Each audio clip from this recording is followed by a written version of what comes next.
अस्सलाम वालेकुम स्टूडेंट्स। उम्मीद करता हूं कि आप लोग सब ठीक ठाक होंगे, खैरियत से होंगे।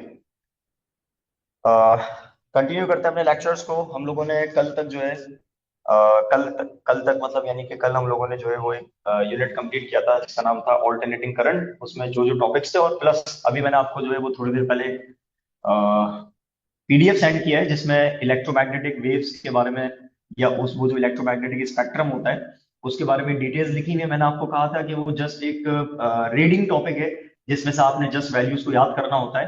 तो वो मैंने आपको सेंड किया था। वो मैं अगर आपको सेंड नहीं भी करता तो आपकी बुक्स में भी मौजूद होता है। टेक्स्ट बुक्स होती है उसमें से भी आप याद कर सकते हो उन वैल्यूज को। फिर यही चीज आप केमिस्ट्री में भी पढ़ते हैं, केमिस्ट्री में भी मौजूद होती है। तो ये कॉमन सी चीज होती है जो हम याद कर रहे होते हैं। तो वो बस एक रीडिंग टाइप टॉपिक था, तो इस वजह से मैंने आपको वो सेंड कर दिया था। ठीक है। अब उसमें ये होता है कि अगर मैं भी आपको करवाऊं तो वही सेम सारे पॉइंट्स जो है वो लिखवाऊं सारे के सारे और बताता जाऊं देखो ये विजिबल स्पेक्ट्रम होता है, ये इंफ्रारेड होता है, ये अल्ट्रा वायलेट होता है। तो उनकी वैल्यूज लिखवाते हैं। तो खैर वो ऐसा होता है कि आप रीड करके उनकी वैल्यूज को याद कर लेते हैं। ठीक है। फिर हमारे पास, हाँ, इलेक्ट्रोमैग्नेटिक वेव्स होती क्या है वो मैंने आपको जो है वो वेव्स वाले चैप्टर में बताया था। इलेक्ट्रोमैग्नेटिक वेव्स का हमने इंट्रोडक्शन पढ़ा था, थोड़ा सा डिटेल में पढ़ा था कि इलेक्ट्रोमैग्नेटिक वेव्स की नेचर क्या होती है, ट्रैवल कैसे करती हैं, इलेक्ट्रोमैग्नेटिक क्यों बोलते हैं, उनकी स्पीड का फॉर्मूला या उनकी स्पीड जो होती है, फिर स्पीड का बढ़ जाना कम हो जाना, ये सब चीजें हमने वहां पर डिस्कस किया था वेव्स वाले चैप्टर में, इलेक्ट्रोमैग्नेटिक वेव्स में। ठीक है। अच्छा, फिर हमारे पास यूनिट आता है जिसको हम कहते हैं इलेक्ट्रॉनिक्स। इलेक्ट्रॉनिक्स, ठीक है ना। इलेक्ट्रॉनिक्स वाले टॉपिक में यानी कि इस वाले यूनिट में आपको पता है शुरू से हमारे पास जो है वो एक ही टॉपिक इसमें इंक्लूड रहा है जिसको हम रेक्टिफिकेशन कहते हैं। अच्छा, फिजिक्स ये जो सिलेबस था ये अपडेट होने से पहले उसमें सिर्फ इलेक्ट्रॉनिक्स में सिर्फ और सिर्फ लिखा होता था रेक्टिफिकेशन को डिस्कस करें, हाफ वेव रेक्टिफिकेशन और फुल वेव रेक्टिफिकेशन को। ठीक है ना। लेकिन जब तक ये सिलेबस अपडेट नहीं भी हुआ था, पूरा 6-7 साल जब से ये आया हुआ है, तो मैं क्या करता था, मैं डायरेक्ट रेक्टिफिकेशन नहीं पढ़ाता था। मैं हमेशा स्टूडेंट्स को जो रेक्टिफिकेशन से पहले थोड़ा सा एक इसका बैकग्राउंड क्या होता है रेक्टिफिकेशन का, कहाँ से ये चैप्टर स्टार्ट होता है, जो मतलब सेमीकंडक्टर्स होते हैं, फिर हमारे पास पी टाइप एन टाइप वाली कंडीशंस होती हैं, मैं हमेशा वो पढ़ाता था। क्योंकि डायरेक्ट रेक्टिफिकेशन की तरफ नहीं जाया जाता। रेक्टिफिकेशन में डायोड यूज होता है, अब डायोड क्या है, कैसे बना, उससे पहले वाली कंडीशंस। तो मैंने कभी भी जो है वो रेक्टिफिकेशन डायरेक्ट स्टार्ट नहीं किया। ऐसे नहीं आके हेडिंग लिखूं, चलो भाई स्टार्ट करते हैं हाफ वेव रेक्टिफिकेशन से और फुल वेव रेक्टिफिकेशन खत्म। तो शुरू से मैं हमेशा से पहले पढ़ाता रहा हूँ उसकी बैकग्राउंड को भी, उसकी बेसिक्स को भी। अब इन्होंने अब जब ये सिलेबस अपडेट किया तो उन्होंने उस सिलेबस में बकायदा उस चीज को मेंशन किया कि आप डायोड्स को डिस्कस करें, पीएन जंक्शन को डिस्कस करें। तो उनको इतने सालों के बाद जाके ये बात समझ आई कि हाँ भाई, डायरेक्ट नहीं पढ़ाया जाता है, दैट्स बात। इसको पढ़ने के लिए आपको या स्टूडेंट्स को थोड़ा सा पीछे का पता होना चाहिए। अब जाके उन्होंने जो है वो इस चीज को इंक्लूड किया है। तो खैर स्टार्ट करते हैं, सेमीकंडक्टर से बिल्कुल स्टार्ट करते हैं। सेमीकंडक्टर्स, एक तो हमारे पास होता है कंडक्टर, एक हमारे पास होता है इंसुलेटर और एक हमारे पास होता है सेमीकंडक्टर्स। कंडक्टर्स जो होते ही कंडक्टर्स हैं, जो हर हाल में करंट को जो है वो अलाउ करते हैं, जिसमें से करंट फ्लो करता है। इंसुलेटर्स नहीं करते, उनके पास फ्री इलेक्ट्रॉन्स या करंट कैरियर्स नहीं होते। और फिर आते हैं सेमीकंडक्टर्स। जो सेमीकंडक्टर्स होते हैं उनकी जो प्रॉपर्टीज होती हैं वो लाई करती हैं in between conductors and insulators. ना वो अच्छे कंडक्टर्स होते हैं, ना वो अच्छे इंसुलेटर्स होते हैं। ठीक है ना। तो इस वजह से हम क्या करते हैं, उसमें थोड़ी बहुत चेंजिंग्स करके उनकी कंडक्शन को अच्छा बनाया जाता है। तो सबसे पहली बात, semiconductors. Semi conductors are those materials whose properties lie in between of those conductors and insulators and insulators। ठीक है ना। तो सेमीकंडक्टर्स की जो प्रॉपर्टीज होती हैं वो लाया करती हैं in between conductors and insulators. और फिर सेमीकंडक्टर्स भी हमारे पास दो किस्म के होते हैं, एक होता है प्योर सेमीकंडक्टर और एक होता है इम्प्योर सेमीकंडक्टर।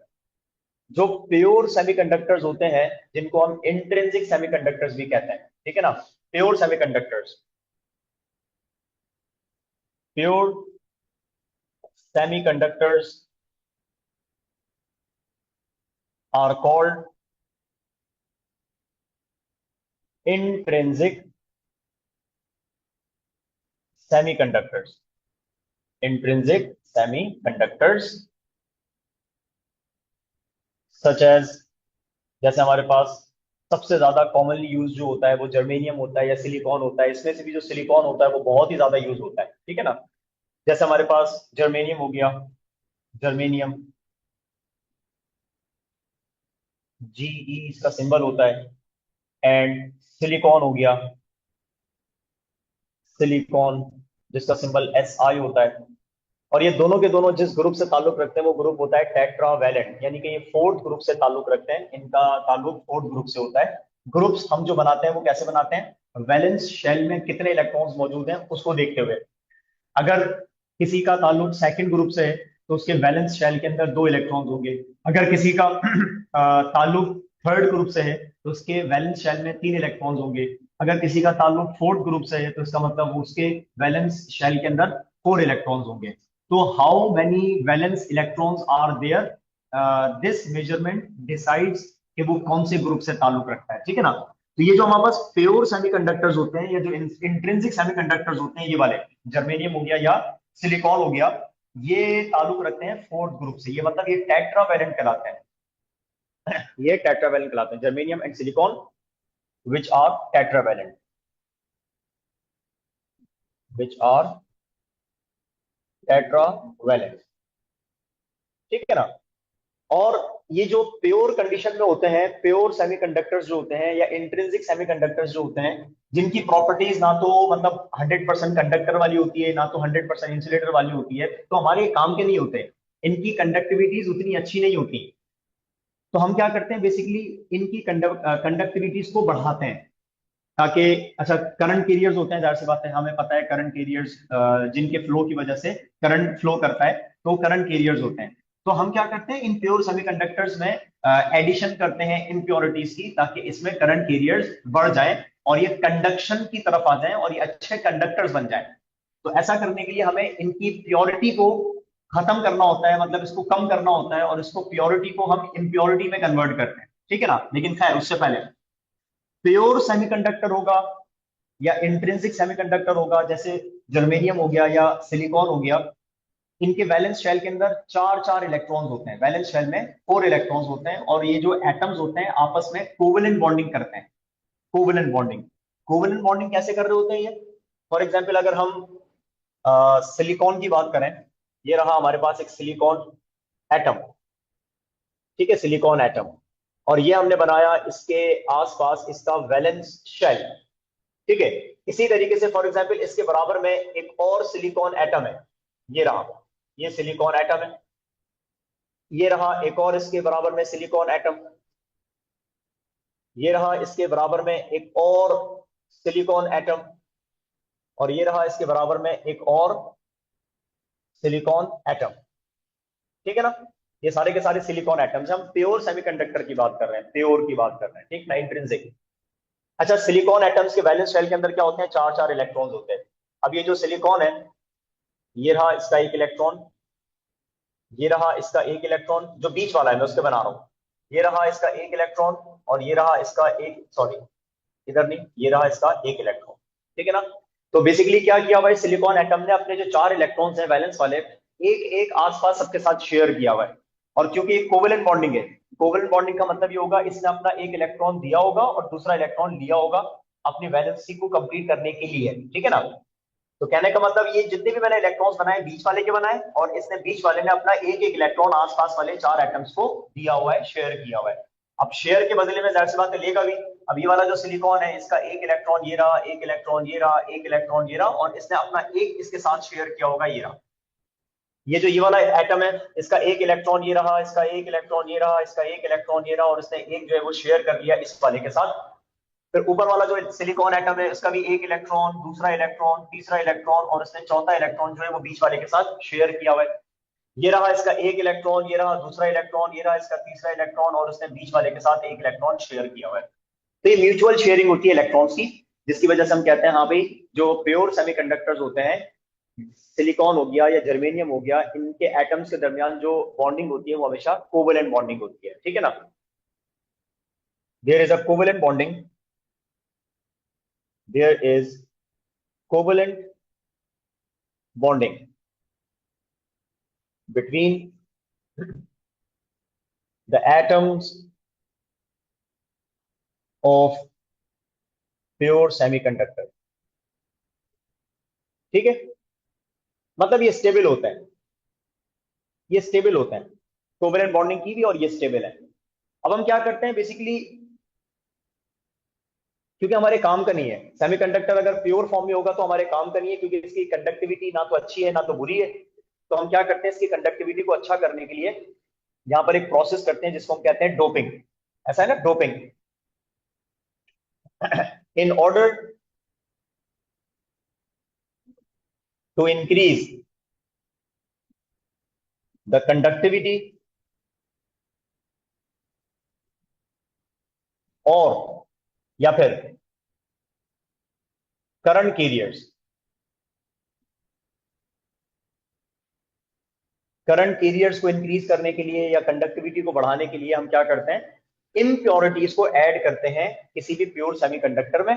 तो ऐसा करने से उसकी कंडक्टिविटी बढ़ जाती है और उसमें करंट कैरियर्स बढ़ जाते हैं, ठीक है ना। तो in order to increase the conductivity या फिर current carriers, impurity is added in a pure semiconductor, pure semiconductor में इम्प्योरिटी को ऐड किया जाता है, and such process is called doping, such process is called doping. और ऐसे प्रोसेस को कहा जाता है डोपिंग प्रोसेस, ठीक है ना।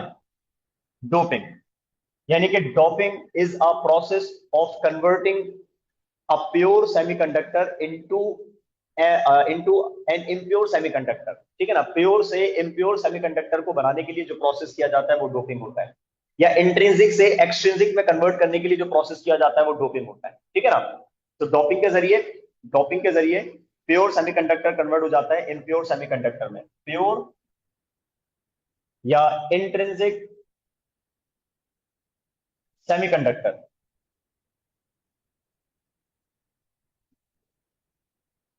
is converted into an impure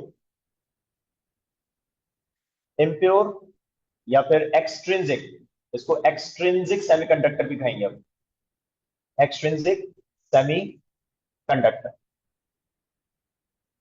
ठीक है। So doping is a process of converting a pure semiconductor into an impure semiconductor, and the reason is this: just to increase the number of current carriers or just to increase the conductivity of semiconductor, ठीक है। अच्छा, फिर अगर हम doping की बात करें तो हमारे पास जो डोपिंग भी होती है वो दो किस्म की होती है, जिसमें हमारे पास एक दफा जो है वो डोपिंग करने से पी टाइप सेमीकंडक्टर बनता है, और एक दफा डोपिंग करने से हमारे पास एन टाइप सेमीकंडक्टर बनता है, ऐसा है ना। तो हम क्या करते हैं, जो इम्प्योरिटी ऐड करते हैं वो कहां से ऐड करते हैं, या तो हम इम्प्योरिटी को ऐड करेंगे थर्ड ग्रुप से, यानी कि ट्राइवेलेंट इम्प्योरिटी ऐड की जाती है, या तो हम इम्प्योरिटी को ऐड करेंगे फिफ्थ ग्रुप से, पेंटावेलेंट इम्प्योरिटी। और ये खुद कौन है, जो प्योर सेमीकंडक्टर होता है वो खुद कौन है, टेट्रावेलेंट, ये फोर्थ ग्रुप का है। तो जो प्योर सेमीकंडक्टर है इसमें जो इम्प्योरिटी ऐड की जाती है या तो वो थर्ड ग्रुप से की जाती है या तो वो फिफ्थ ग्रुप से की जाती है, ठीक है ना। अब इन दोनों को अलग अलग डिस्कस करते हैं। जैसे सबसे पहले, if the impurity from third group, third से पहले फिफ्थ वाले को डिस्कस करते हैं, फ्रॉम फिफ्थ ग्रुप, यानी कि पेंटावेलेंट इम्प्योरिटी, पेंटावेलेंट इम्प्योरिटी, इसको पेंटावेलेंट इम्प्योरिटी कहते हैं। So if the impurity from fifth group is added to pure semiconductor,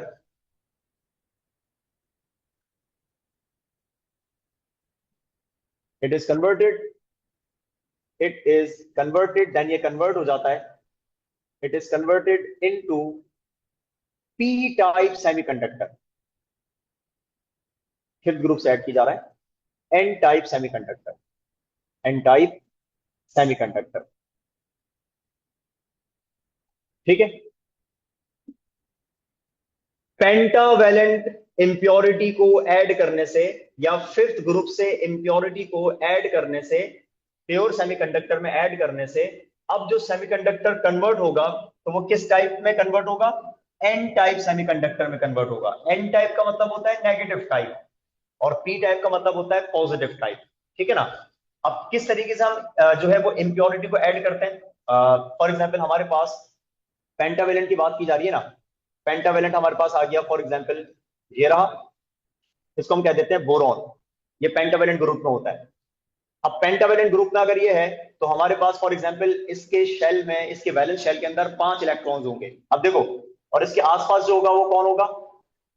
germanium या तो सिलिकॉन। ये एटम जो मैं बना रहा हूं ये किसके होंगे? ये जर्मेनियम के होंगे या सिलिकॉन के होंगे? फॉर एग्जाम्पल सिलिकॉन लिख देते हैं, सिलिकॉन, सिलिकॉन, सिलिकॉन और सिलिकॉन।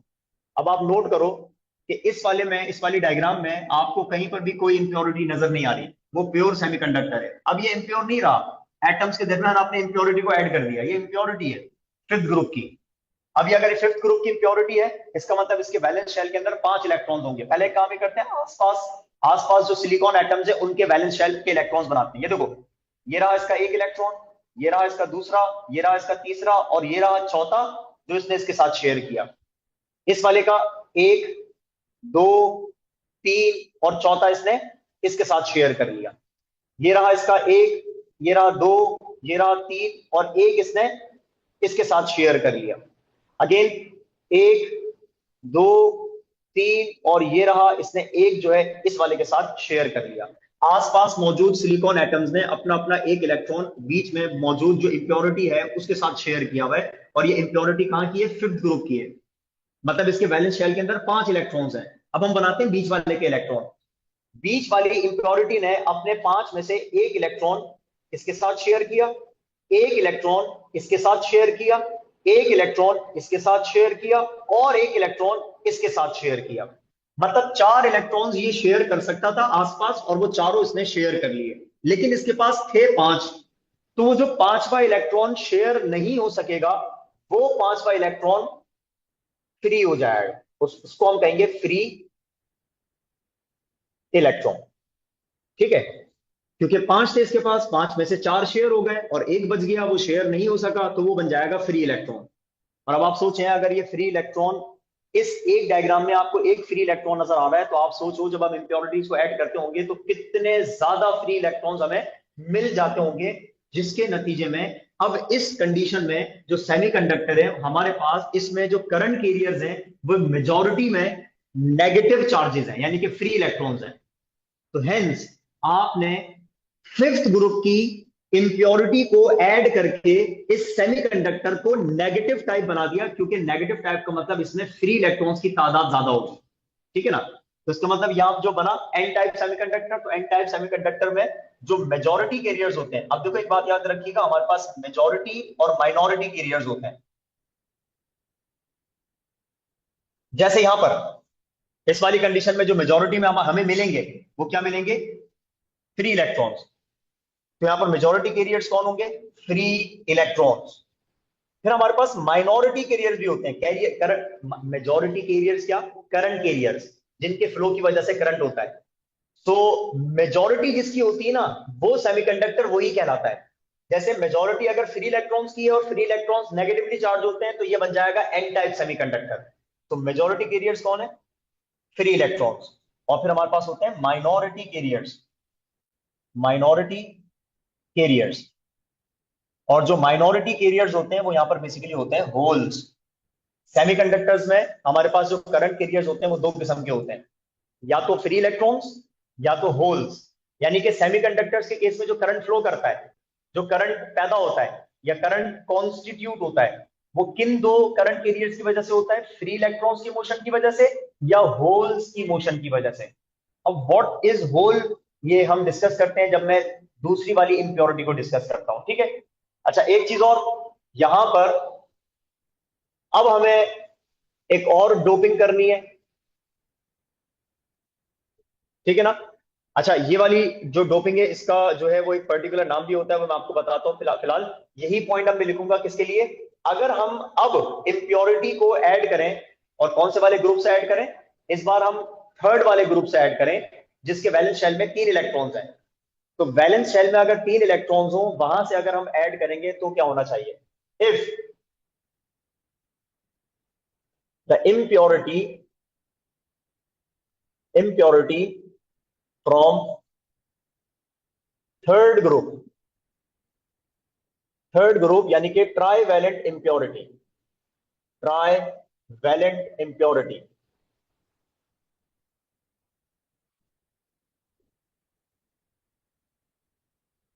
अगर हम ट्राई वैलेंट इम्प्योरिटी को ऐड करेंगे तो ट्राई वैलेंट इम्प्योरिटी की वजह से जो हमारे पास सेमीकंडक्टर बनेगा इस बार वो बनेगा पी टाइप, ठीक है ना। Impurity is added to the pure semiconductor,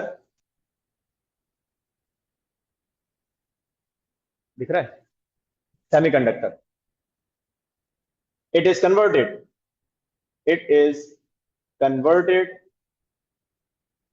into p type semiconductor, p type semiconductor। याद रखिएगा, अगर हम फिफ्थ ग्रुप से इंप्योरिटी को ऐड करें तो ये कन्वर्ट होता है एन टाइप में, और अगर हम थर्ड ग्रुप से इंप्योरिटी को ऐड करें तो बेसिकली ये कन्वर्ट होता है पी टाइप में। और मैं आपको पहले ही बता चुका हूं, पी टाइप और एन टाइप का बेसिकली जो मतलब होता है, पी टाइप का मतलब होता है पॉजिटिव टाइप। पॉजिटिव टाइप का मतलब ये होता है कि उसमें जो करंट कैरियर्स होंगे वो पॉजिटिव ज्यादा होंगे, और एन टाइप में, नेगेटिव टाइप के अंदर जो करंट कैरियर्स होंगे वो नेगेटिव चार्जेस ज्यादा होंगे, ठीक है ना।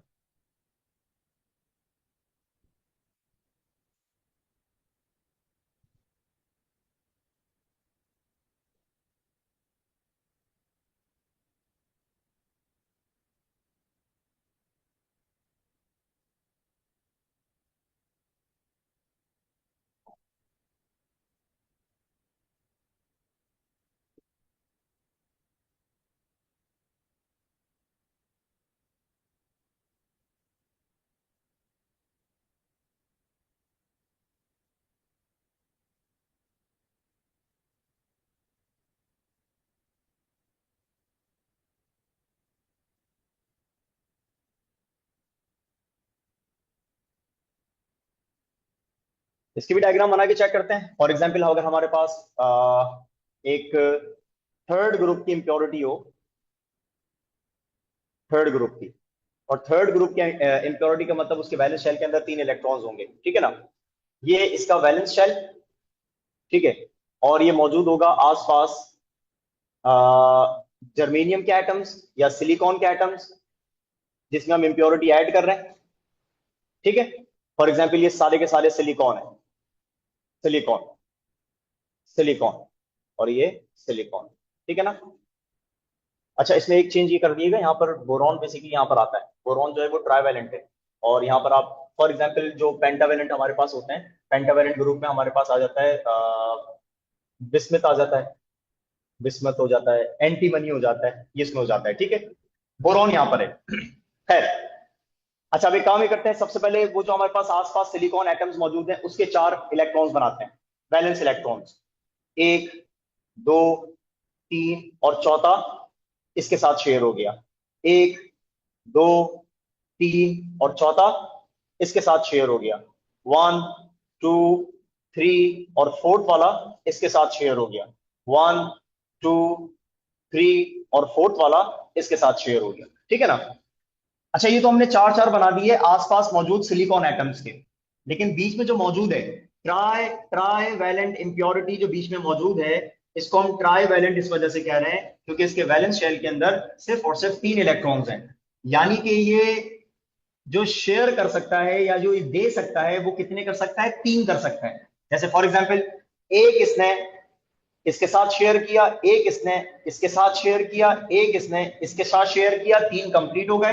अब ये एक शेयर नहीं कर सकेगा, तो जो शेयर नहीं कर सकेगा ना, वहां जगह खाली रह जाएगी। अभी देखो मैंने यहां पर जगह खाली रह गई, इसको सर्किल कर दिया, आपको नजर आ रहा होगा, ठीक है ना। इसके पास एक्सिस में इलेक्ट्रॉन्स थे, वैलेंस शेल के एक्सिस में इलेक्ट्रॉन्स थे, ज्यादा इलेक्ट्रॉन्स थे। 4 इसने शेयर किए थे, एक एक्स्ट्रा था वो फ्री बन गया, जिसकी वजह से मेजॉरिटी कैरियर्स ज्यादा कौन हो गए, फ्री इलेक्ट्रॉन्स, ठीक है। लेकिन क्योंकि इसके वैलेंस शेल में है ही 3 इलेक्ट्रॉन्स, तो भाई ये 3 शेयर कर सकता है, बाकी एक नहीं है इसके पास, तो जो नहीं होगा वहां पर इलेक्ट्रॉन की वैकेंसी खाली रह जाएगी। मतलब इसको हम कहते हैं वैकेंसी ऑफ इलेक्ट्रॉन। और ये जो इलेक्ट्रॉन की जगह खाली है ना, इसको बेसिकली इलेक्ट्रॉनिक्स की लैंग्वेज में कहा जाता है होल। इसको कहा जाता है होल, और ये होता है पॉजिटिवली चार्ज, याद रखिएगा। जहां इलेक्ट्रॉन नहीं होगा वहां पर जाहिर सी बात है इलेक्ट्रॉन की कमी होगी, इलेक्ट्रॉन नहीं होगा, इलेक्ट्रॉन की कमी की वजह से उस जगह पर पॉजिटिव चार्ज आ जाता है। अगर हम एक बॉडी में से इलेक्ट्रॉन्स को रिमूव कर दें तो उस बॉडी पर पॉजिटिव चार्ज आ जाता है। तो इलेक्ट्रॉन्स की डेफिशिएंसी क्रिएट करती है कौन सा चार्ज, पॉजिटिव चार्ज।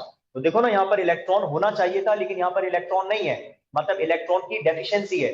तो जहां पर इलेक्ट्रॉन की डेफिशिएंसी होती है उस चीज को हम पॉजिटिव के जिम्मे में लेते हैं, ठीक है ना। तो इसका मतलब यहां पर इलेक्ट्रॉन होना चाहिए था लेकिन ये वैकेंसी है, इलेक्ट्रॉन की जगह खाली है, तो बेसिकली इसको हम कहते हैं होल। और होल पर हमेशा पॉजिटिव चार्ज होता है, मतलब ये कोई पार्टिकल नहीं है, इसको कोई पार्टिकल मत समझिएगा, ये बस इलेक्ट्रॉन की एक जगह खाली है, उसको हम पॉजिटिव कंसीडर कर रहे हैं, ठीक है। तो हमारे पास करंट कैरियर्स 2 होते हैं, या तो फ्री इलेक्ट्रॉन खुद होगा, वरना फ्री इलेक्ट्रॉन की वैकेंसी होगी, और जो वैकेंसी होगी that is termed as hole, and hole is always positive because absence of electron creates positive charge. तो ये होल क्या होता है, पॉजिटिवली चार्ज होता है, ठीक है ना।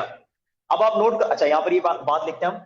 इस वाली कंडीशन में अब आप देखो, इस एक डायग्राम में आपको एक होल नजर आ रहा है, ऐसे पता नहीं कितने हम इंप्योरिटीज को ऐड करते हैं, तो आप सोचें कितने ज्यादा होल्स हमें मिलते हैं। इस पेंटावेलेंट इंप्योरिटी को ऐड करने से हमें एक्सिस में फ्री इलेक्ट्रॉन्स मिल रहे हैं, और इस ट्राईवेलेंट इंप्योरिटी को ऐड करने से हमें एक्सिस में होल्स मिल रहे हैं। होल्स मतलब पॉजिटिव चार्जेस मिल रहे हैं। तो हम यहां पर लिखेंगे इस कंडीशन में जो मेजॉरिटी कैरियर्स हैं, जो मेजॉरिटी कैरियर्स हैं वो कौन है, होल्स। और जो माइनॉरिटी कैरियर्स हैं, माइनॉरिटी कैरियर्स वो कौन है, फ्री इलेक्ट्रॉन्स या सिंपल इलेक्ट्रॉन्स, ठीक है ना। सो पेंटावेलेंट इंप्योरिटी को ऐड करने से सेमीकंडक्टर कन्वर्ट हुआ एन टाइप में, एन टाइप में, नेगेटिव टाइप में। और ट्राईवेलेंट इंप्योरिटी को ऐड करने से सेमीकंडक्टर कन्वर्ट हुआ पी टाइप सेमीकंडक्टर में। तो ये नेगेटिव टाइप सेमीकंडक्टर बन गया, ये वाला पॉजिटिव टाइप सेमीकंडक्टर बन गया। एक चीज और, ये भी डोपिंग का प्रोसेस है, ये भी डोपिंग का प्रोसेस है, क्योंकि दोनों में हम इंप्योरिटीज को ऐड कर रहे हैं। इस वाली डोपिंग में जिस इंप्योरिटी को ऐड किया जा रहा है उसके पास इलेक्ट्रॉन्स ज्यादा हैं, तो एक्चुअली वो इलेक्ट्रॉन्स को डोनेट करने आया हुआ है। इस वाली इंप्योरिटी में, इस वाली डोपिंग में जो आपने इंप्योरिटी को ऐड किया, क्योंकि वो पेंटावेलेंट है और उसके पास इलेक्ट्रॉन्स ज्यादा हैं, तो जिसके पास इलेक्ट्रॉन्स ज्यादा होते हैं, एक्सिस में होते हैं, तो एक्चुअली वो इलेक्ट्रॉन्स को डोनेट करने आता है। और इस वाली डोपिंग में जिस इंप्योरिटी को हमने ऐड किया है उसके पास इलेक्ट्रॉन्स खुद के पास वैलेंस शेल में कम है, तो एक्चुअली फिर ये इलेक्ट्रॉन्स को डोनेट नहीं करने आ रहा बल्कि इलेक्ट्रॉन्स को लेने आ रहा है। तो इसके पास ज्यादा थे तो ये डोनेट करने आ रहा है, इसके पास कम थे तो ये लेने आ रहा है। तो ऐसी वाली डोपिंग को हम कहते हैं डोनर डोपिंग, और इस वाले को हम कहते हैं एक्सेप्टर डोपिंग। ये बात ध्यान रखिएगा। तो जो इलेक्ट्रॉन्स को डोनेट करने आ रहा है, इलेक्ट्रॉन्स ज्यादा है उसके पास वैलेंस शेल में, तो ऐसी डोपिंग को कहा जाएगा डोनर डोपिंग, डोनर डोपिंग, ठीक है, डोनर डोपिंग। और जिसके पास इलेक्ट्रॉन्स खुद के पास कम है, तो इसका मतलब वो किस सेंस में आ रहा है, किस मकसद से आ रहा है, ताकि मेरे मेरे वैलेंस शेल में इलेक्ट्रॉन्स आ जाएं, तो ये इलेक्ट्रॉन्स को एक्सेप्ट करने आ रहा है, तो इसको हम कहते हैं एक्सेप्टर डोपिंग, एक्सेप्टर डोपिंग, ठीक है। तो इसका मतलब ये हुआ कि हमारे पास डोपिंग भी 2 तरीके से होती है, एक होती है डोनर डोपिंग और एक होती है एक्सेप्टर डोपिंग। डोनर डोपिंग के अंदर पेंटावेलेंट की इंप्योरिटी को ऐड किया जाता है, और एक्सेप्टेड डोपिंग में ट्राइवेलेंट की इंप्योरिटी को ऐड किया जाता है। ठीक है ना? तो इस वाले बात को आप ऐसे लिख सकते हो कि प्योर सेमीकंडक्टर, मैं लिखवा देता हूं ना, इस बात को हम लिख लेते हैं।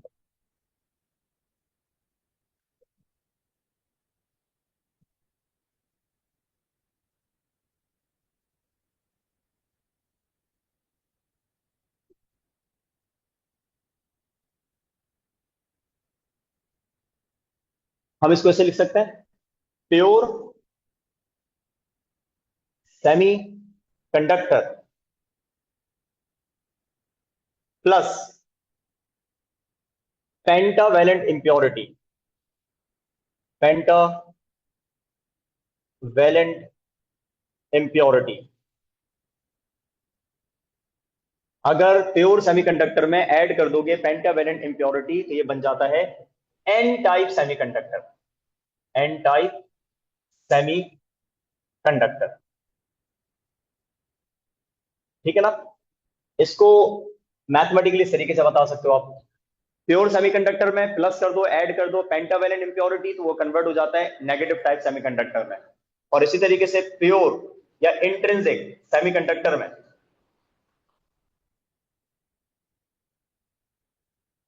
प्योर सेमीकंडक्टर में प्लस कर दो ट्राइवेलेंट इंप्योरिटी, ट्राइवेलेंट इंप्योरिटी, तो वो कन्वर्ट हो जाता है पी टाइप सेमीकंडक्टर में, पी टाइप सेमीकंडक्टर। ठीक है?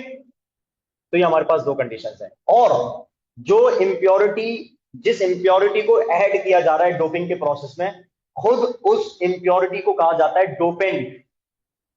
The impurity itself is called, the impurity itself is called dopant. इसको डोपेंट कहा जाता है। और याद रखिएगा हमारे पास एक रेशो होता है, इस रेशो की वैल्यू याद रखिएगा, the ratio, the ratio of impurities to the pure semiconductor. जिस रेशो से ऐड किया जाता है वो रेशो याद कर लीजिएगा, to the pure semiconductor is 1 to 10 power 6। ये रेशो की वैल्यू याद कर लीजिएगा। मतलब हम जो इंप्योरिटी ऐड करते हैं ना, हर 1 मिलियन, 10 power 6 का मतलब होता है मिलियन, हर 1 मिलियन एटम्स हो प्योर सेमीकंडक्टर के, तो उसमें रेशो होता है सिर्फ एक इंप्योरिटी का। ऐसे नहीं जितने एटम्स प्योर सेमीकंडक्टर्स के थे एग्जैक्टली उतने ही एटम्स की इंप्योरिटी आपने ऐड कर दी, नहीं, ये रेशो बहुत बहुत कम होता है। तो मतलब आप एक मतलब जो है वो इंप्योरिटी को ऐड करते हैं, रेशो जो होता है वो क्या बनता है, एटम का, एटम एटम टू एटम का, कि एक एटम जो है वो अगर प्योर, सॉरी, इंप्योरिटी का होगा तो उसके मुकाबले में 10 power 6 एटम्स किसके होंगे, प्योर सेमीकंडक्टर के। मतलब यूं कह लो कि अगर ये एक बोरॉन है, एक बोरॉन है, तो एक बोरॉन होगा तो 1 मिलियन सिलिकॉन एटम्स होंगे। तो ये रेशो होता है इंप्योरिटीज को ऐड करने का। ऐसे नहीं अपनी मर्जी से ऐड किए जा रहे हैं, किए जा रहे हैं, इस तरीके से ऐड नहीं होते हैं। ठीक है ना? तो पी टाइप और एन टाइप सेमीकंडक्टर्स ये हमारे पास बन गए। अच्छा, ये पी टाइप और एन टाइप सेमीकंडक्टर्स को बनाने के बाद बेसिकली हम एक और प्रोसेस करते हैं, और उस प्रोसेस के जरिए हम बनाते हैं एक खास किस्म की डिवाइस जिसको कहा जाता है डायोड, है ना? जिसको पी एन जंक्शन भी कहा जाता है, जिसको डायोड भी कहा जाता है। मतलब अगर हम पॉजिटिव टाइप क्रिस्टल को, क्रिस्टल मतलब सेमीकंडक्टर, पी टाइप क्रिस्टल और एन टाइप क्रिस्टल, इन दोनों टाइप्स के सेमीकंडक्टर्स को मिला दें, तो इनके मिलने की वजह से एक खास अरेंजमेंट हमारे सामने आती है। उस अरेंजमेंट को कहा जाता है डायोड या पीएन जंक्शन। तो क्या लिखा जाएगा कि when a P type semiconductor is joined with n type semiconductor.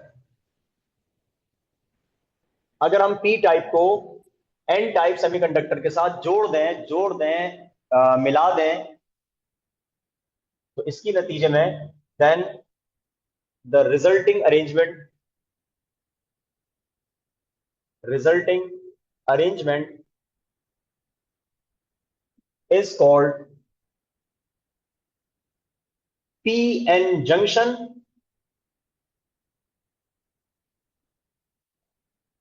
Diode. PN junction या इसको हम कहते हैं डायोड, ठीक है ना। पीएन जंक्शन अलग है और डायोड डिवाइस का नाम है, पीएन जंक्शन डायोड। मतलब होगा कैसे? फॉर एग्जाम्पल हमारे पास दो क्रिस्टल्स हैं, सेमीकंडक्टर्स है, मतलब क्रिस्टल का मतलब जाहिर सी बात है सेमीकंडक्टर्स होते हैं। हमारे पास दो किस्म के सेमीकंडक्टर्स हैं, ये रहा पी टाइप और ये रहा एन टाइप, ठीक है। पी टाइप के अंदर होल्स ज्यादा होंगे, एन टाइप के अंदर फ्री इलेक्ट्रॉन ज्यादा होंगे। फॉर एग्जाम्पल यहां पर हम बना देते हैं,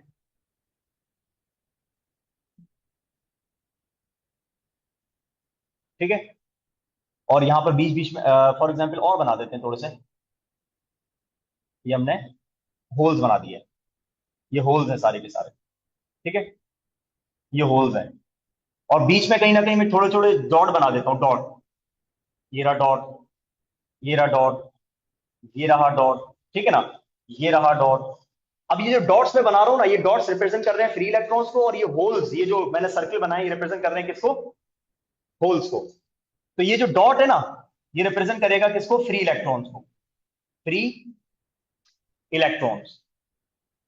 जबकि ये जो सर्किल्स मैंने बनाए, ये रिप्रेजेंट करेंगे किसको? होल्स को। ये होल्स हैं। तो इसका मतलब इस वाले टाइप में होल्स ज्यादा है और फ्री इलेक्ट्रॉन्स कम है, जब भी तो ये पॉजिटिव टाइप है। और यहां पर आप बनाओगे तो यहां पर आप होल्स कम बनाओगे, ये आपने होल्स बना दिए। अब आप फ्री इलेक्ट्रॉन्स आप ज्यादा बनाओगे, ये फ्री इलेक्ट्रॉन्स, ठीक है ना। अब आप नोट करें, इन दोनों डायग्राम से बड़ा वाजे क्लियर आपको फर्क नजर आ रहा है कि इस वाले साइड पर होल्स की तादाद ज्यादा है और फ्री इलेक्ट्रॉन्स कम है, और उस वाली साइड पर फ्री इलेक्ट्रॉन्स की तादाद ज्यादा है और होल्स कम है। तो आपने पी टाइप को एन टाइप के साथ मिला दिया। अब बेसिकली ये जो बना, ये जो अरेंजमेंट है, इसको बेसिकली हम कहते हैं पीएन जंक्शन। ये जो बीच वाली लाइन है ना, जंक्शन, ये वाली जो लाइन है, इसको हम जंक्शन कहते हैं ना। जहां से ये मिल रहे हैं, इसको हम कहते हैं जंक्शन। और इस जंक्शन के होने से, मिलने की वजह से, ये जो डिवाइस बनी, इस डिवाइस को हम कहते हैं डायोड। लेकिन खैर, अब इस डायोड को थोड़ा सा और मजीद डिस्कस करते हैं क्या होता है।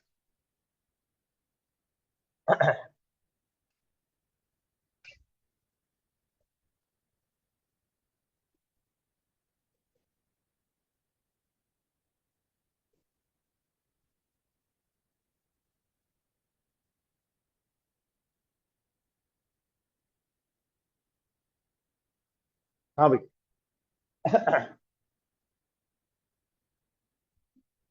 इसको मैं काम करता हूँ, होल्स को इधर लिख देता हूँ ताकि हमें जगह मिल जाए।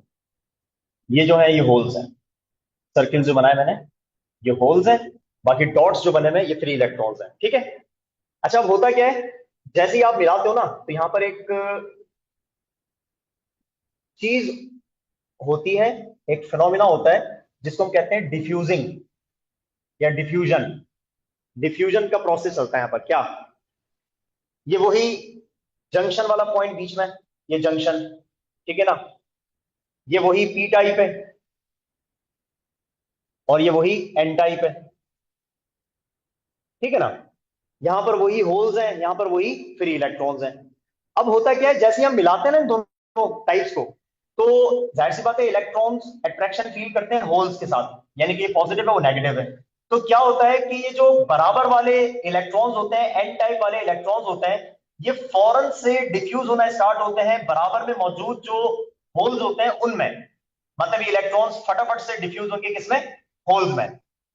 मतलब यहां पर अगर एक होल है तो ये इसमें डिफ्यूज होगा, यहां पर अगर एक होल है, इलेक्ट्रॉन है, तो ये फौरन से इसमें डिफ्यूज हो जाएगा। तो क्या होता है, ये इलेक्ट्रॉन्स अट्रैक्शन की वजह से फौरन से जो करीब वाले इलेक्ट्रॉन्स होते हैं वो करीब वाले होल्स को जाके फिल कर लेते हैं, मतलब वो उनकी वैकेंसीज को फिल कर देते हैं।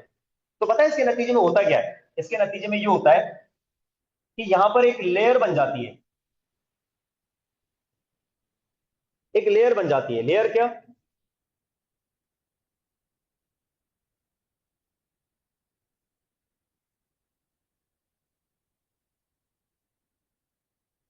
अब देखें, ये नजर आ रहा है, मैंने डॉट्स बनाए और मैंने जो है वो होल्स बनाए। हाँ, हुआ क्या कि यहां एन टाइप के जो फ्री इलेक्ट्रॉन्स हैं वो बराबर में जो करीब वाले होल्स थे फौरन से यहां से उधर जाके डिफ्यूज हो गए। तो ये इलेक्ट्रॉन जब वहां जाके डिफ्यूज हो जाएंगे तो इसका मतलब ये जो होल्स थे वो कन्वर्ट हो गए इलेक्ट्रॉन्स में, क्योंकि होल्स की जगह फिल करती इलेक्ट्रॉन्स में। और यहां वाले इलेक्ट्रॉन्स वहां चले गए तो यहां पर होल्स आ जाएंगे, क्योंकि जब इलेक्ट्रॉन अपनी जगह पे जगह छोड़ देता है तो उस जगह पर उसकी वैकेंसी आ जाती है। तो देखो, यहां वाले इलेक्ट्रॉन्स जो एन टाइप वाले इलेक्ट्रॉन्स थे करीब वाले, वो फौरन वहां चले गए। तो इसका मतलब इलेक्ट्रॉन्स यहां डिफ्यूज हो गए और होल्स यहां पर डिफ्यूज हो गए। इलेक्ट्रॉन्स वहां चले गए, होल्स यहां पर आ गए। अच्छा, बाकी है तो ये पी टाइप का। तो पी टाइप के अंदर आपको होल्स तो नजर आएंगे, ये होल्स हैं, और मेजोरिटी में नजर आएंगे। और बाकी माइनॉरिटी में आपको यहाँ पर इलेक्ट्रॉन्स नजर आएंगे, फ्री इलेक्ट्रॉन्स, ये माइनॉरिटी में। और ये क्योंकि एन टाइप है तो आपको यहाँ पर मेजोरिटी में मेजोरिटी में फ्री इलेक्ट्रॉन्स नजर आएंगे। ये मैं डॉट्स बना रहा हूं, इन डॉट्स का मतलब क्या है, ये फ्री इलेक्ट्रॉन्स हैं। और ये मैंने जो सर्किल्स बनाए, इन सर्किल्स का मतलब ये होल्स हैं। अच्छा, अब देखो हुआ क्या। जैसे ही आपने इनको मिलाया, तो मिलाने की वजह से जो इस जंक्शन के बराबर वाले इलेक्ट्रॉन्स थे वो फौरन से यहां आ गए, यहां डिफ्यूज हो गए। और यहां वाले जो होल्स थे वो बंद बंद करके चले आना पीछे से, हाँ। और ये जो होल्स थे वो इस तरफ डिफ्यूज हो गए। तो पता है इससे क्या होगा? इससे ये होता है कि इस जंक्शन के आसपास नेगेटिव आइंस की और पॉजिटिव आइंस की एक लेयर बन जाती है।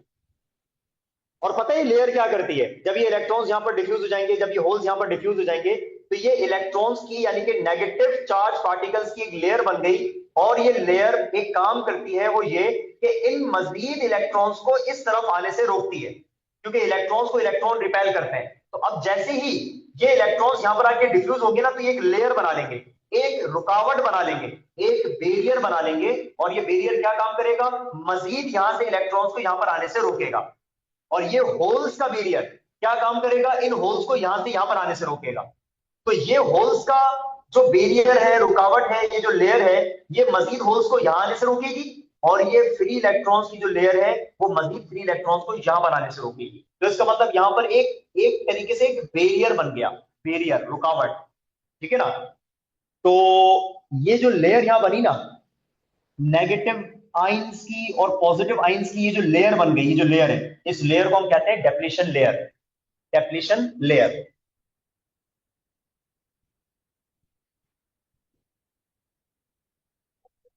अ layer near the junction is form due to the diffusion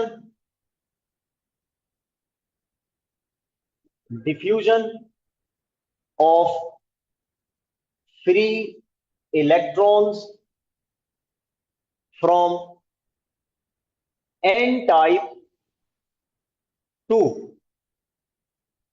P type.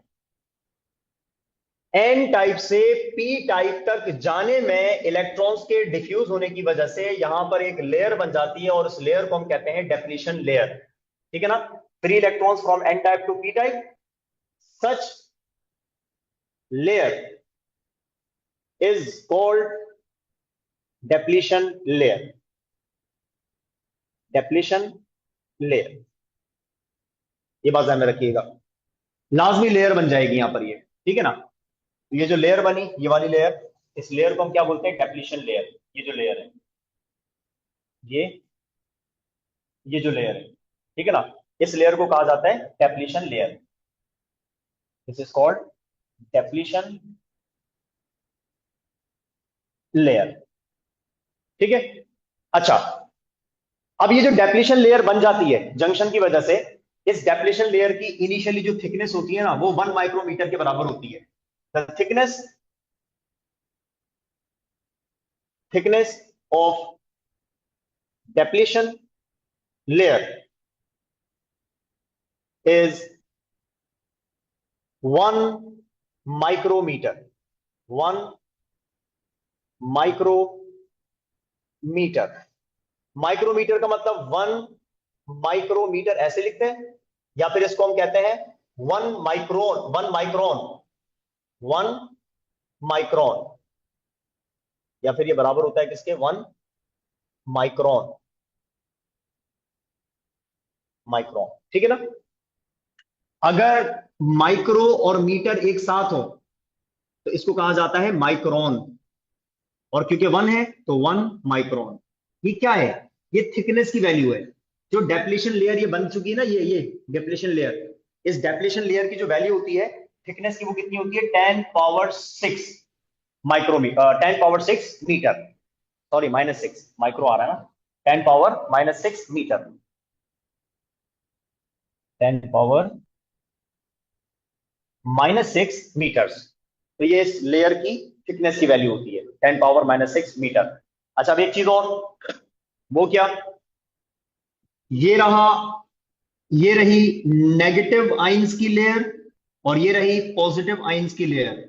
एक तरफ नेगेटिव आइंस यानी कि नेगेटिवली चार्ज पार्टिकल्स, और एक तरफ पॉजिटिव आइंस यानी कि पॉजिटिवली चार्ज पार्टिकल्स। तो इसका मतलब यहां पर एक पोटेंशियल डिफरेंस क्रिएट हो जाता है। ये नेगेटिव है ना, नेगेटिव नेगेटिव आइंस की लेयर है, ये पॉजिटिव आइंस की लेयर है, तो इसका मतलब यहां पर एक पोटेंशियल डिफरेंस क्रिएट हो गया। एक तरफ नेगेटिव और एक तरफ पॉजिटिव, तो इसका मतलब ये पोटेंशियल डिफरेंस क्रिएट हो गया। और ऐसे पोटेंशियल डिफरेंस को, जो कि डेप्लीशन लेयर पर क्रिएट हो जाता है इस लेयर की वजह से, ऐसे पोटेंशियल डिफरेंस को हम कहते हैं पोटेंशियल बैरियर। ठीक है। मतलब आप पता है, ये एज टर्मिनल्स बिहेव करते हैं, यानी कि ये बन जाता है नेगेटिव टर्मिनल और ये बन जाता है पॉजिटिव टर्मिनल। नेगेटिव और पॉजिटिव टर्मिनल्स। तो ये एक तरीके से ये पोटेंशियल के तौर पर काम करते हैं। पोटेंशियल डिफरेंस यहां पर क्रिएट हो गया इस लेयर की वजह से, डेप्लीशन लेयर की वजह से यहां पर पोटेंशियल डिफरेंस क्रिएट हो गया। Potential difference is appeared across the depletion layer which is called, और इसको कहा जाता है, क्या बताया मैंने आपको? Potential barrier, which is called potential barrier. Potential barrier क्यों कह रहे हैं? क्योंकि ये पोटेंशियल डिफरेंस तो है, लेकिन क्योंकि ये बैरियर का काम करता है। ये वाला पोटेंशियल जो है ना, ये एक तरीके से बैरियर का काम करता है। वैसे तो पोटेंशियल करंट को फ्लो करवाता है, चार्जेस को फ्लो करवाता है, लेकिन ये वाला जो बैरियर है, इसकी वजह से तो उसने चार्जेस के फ्लो को रोका है। मजीद यहां वाले इलेक्ट्रॉन्स वहां नहीं जा रहे, वहां वाले होल्स यहां पर नहीं आ रहे, मतलब ये बैरियर का काम कर रहा है। ये वाला पोटेंशियल बैरियर का काम कर रहा है, रुकावट का काम कर रहा है। इस वजह से इसको हम कहते हैं पोटेंशियल बैरियर। ठीक है ना। और इसका सिंबल होता है वीबी, पोटेंशियल बैरियर। ठीक है। अच्छा, अब ये जो पोटेंशियल बैरियर होता है, इसकी कांस्टेंट वैल्यूज भी होती हैं। जैसे हमारे पास जो सेमीकंडक्टर्स होते हैं, जर्मेनियम और सिलिकॉन, इन दोनों के लिए इसकी वैल्यूज भी डिफरेंट होती हैं।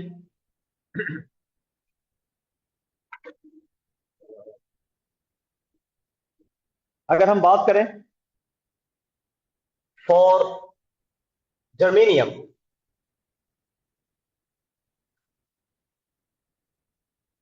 तो जर्मेनियम के लिए जो पोटेंशियल बैरियर की वैल्यू होती है, वो होती है 0.3 वोल्ट्स।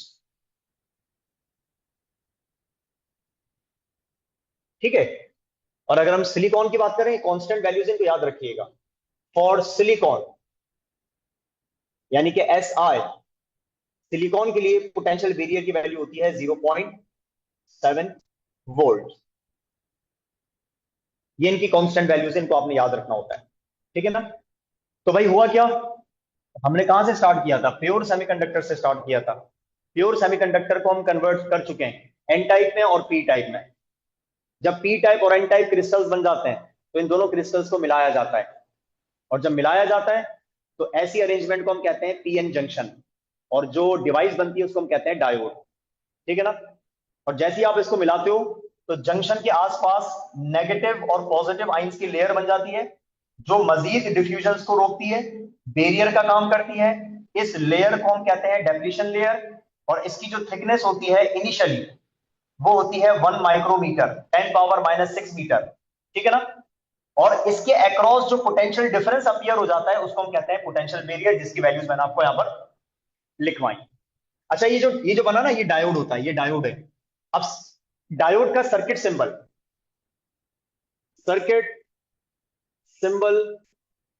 ऑफ डायोड इज, जब सर्किट में डायोड बनाया जाता है ना, फिर ऐसे थोड़ी बनाएंगे, बार बार पी टाइप बना रहे हैं, बार बार एन टाइप पूरा पूरा बना रहे हैं, नहीं।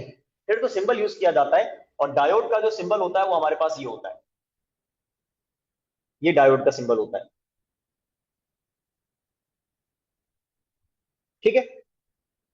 So now this is the circuit symbol of diode, जिसमें ये जो एरो वाला पोर्शन है ना, ये रिप्रेजेंट करता है पी टाइप को, और ये जो स्ट्रेट लाइन है ये रिप्रेजेंट करती है एन टाइप को। तो ये पहचानने के लिए कि ये वाला जो है वो पी टाइप है और ये वाला साइड जो है वो एन टाइप है। तो ये हमारे पास सर्किट सिंबल होता है किसका?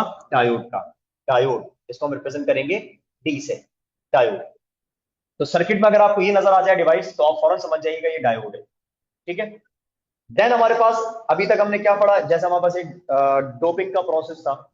डोपिंग में हम लोगों ने प्योर सेमीकंडक्टर में इम्प्योरिटीज को ऐड किया, तो वो एन टाइप या पी टाइप बन गया। इसी तरीके से हमारे पास जब ये डायोड बन जाता है ना, तो इस डायोड के बनने के बाद हम क्या करते हैं, इस डायोड को या इस कंपोनेंट को कनेक्ट करते हैं बैटरी के साथ। और जैसे ही डायोड को बैटरी के साथ कनेक्ट किया जाता है, पोटेंशियल डिफरेंस दिया जाता है, तो ऐसे प्रोसेस को बेसिकली हम कहते हैं बायसिंग। बायसिंग, या इसको हम बियास भी कहते हैं, बियास कह लो या बायसिंग कह लो, जो भी आपको सही लगे बोलना उसको आप कह सकते हैं। ठीक है ना। तो biasing is the process of connecting diode to the source of potential difference, to the source of potential difference. So whenever we connect a diode to the source of potential difference या battery, जैसे ही हम diode को battery के साथ connect करते हैं, तो basically इस प्रोसेस को कहते हैं बायसिंग। ठीक है। और हमारे पास बायसिंग भी दो किस्म की होती है, एक होती है फॉरवर्ड बायस्ड और एक होता है रिवर्स बायस्ड। अभी दोनों क्या होते हैं, इन दोनों को डिस्कस करते हैं, फॉरवर्ड बायस्ड और रिवर्स बायस्ड।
जी। फॉर एग्जाम्पल हमारे पास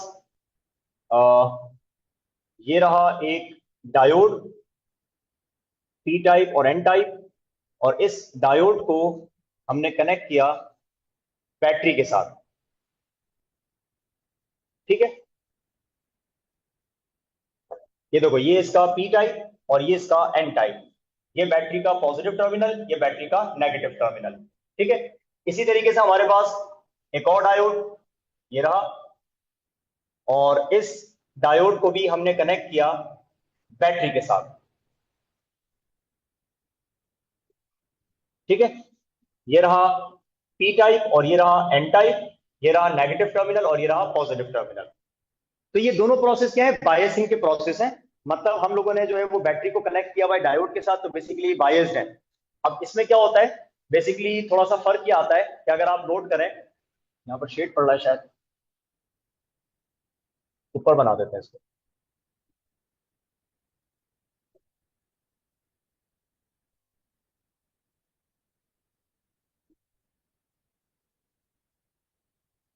ठीक है, P type, N type, negative terminal, positive terminal. Connection का फर्क है, कनेक्शन का फर्क क्या है, यहां हमने बैटरी के पॉजिटिव टर्मिनल को डायोड के पी टाइप के साथ कनेक्ट किया हुआ है, बैटरी के नेगेटिव टर्मिनल को डायोड के एन टाइप के साथ कनेक्ट किया हुआ है। मतलब पॉजिटिव टाइप पॉजिटिव के साथ, नेगेटिव नेगेटिव के साथ। तो ऐसे बायसिंग को हम कहते हैं फॉरवर्ड बायस्ड, यानी कि इस कंडीशन में जो डायोड है वो फॉरवर्ड बायस्ड है। तो this is called forward biased when positive terminal of battery is connected to p type and negative terminal to n type, then it is called, या diode is said to be forward biased, ठीक है ना, then it is called forward biased। ठीक है, ये forward biased हो गया, और इसी तरीके से ये रिवर्स बायस्ड है। नेगेटिव टर्मिनल को पी टाइप के साथ कनेक्ट कर दिया जाए, पॉजिटिव टर्मिनल को नेगेटिव टाइप के साथ कनेक्ट कर दिया जाए, तो इस बायसिंग को हम कहते हैं रिवर्स बायस्ड। तो when negative terminal is connected to P type and positive terminal to N type, then it is called reverse biased। ठीक है, ये फर्क होता है फॉरवर्ड बायस्ड में और रिवर्स बायस्ड।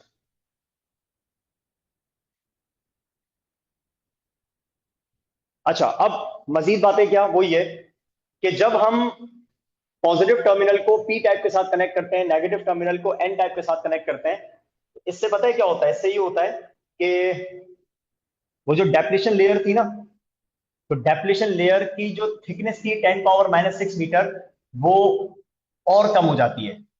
तो जब हम फॉरवर्ड बायस करते हैं, तो फॉरवर्ड बायस में पॉजिटिव टर्मिनल पी टाइप के साथ, नेगेटिव टर्मिनल एन टाइप के साथ, तो इस कंडीशन में जो डायोड का जो डेप्लीशन लेयर की थिकनेस थी वो रिड्यूस हो जाती है, उसकी स्ट्रेंथ कम हो जाती है।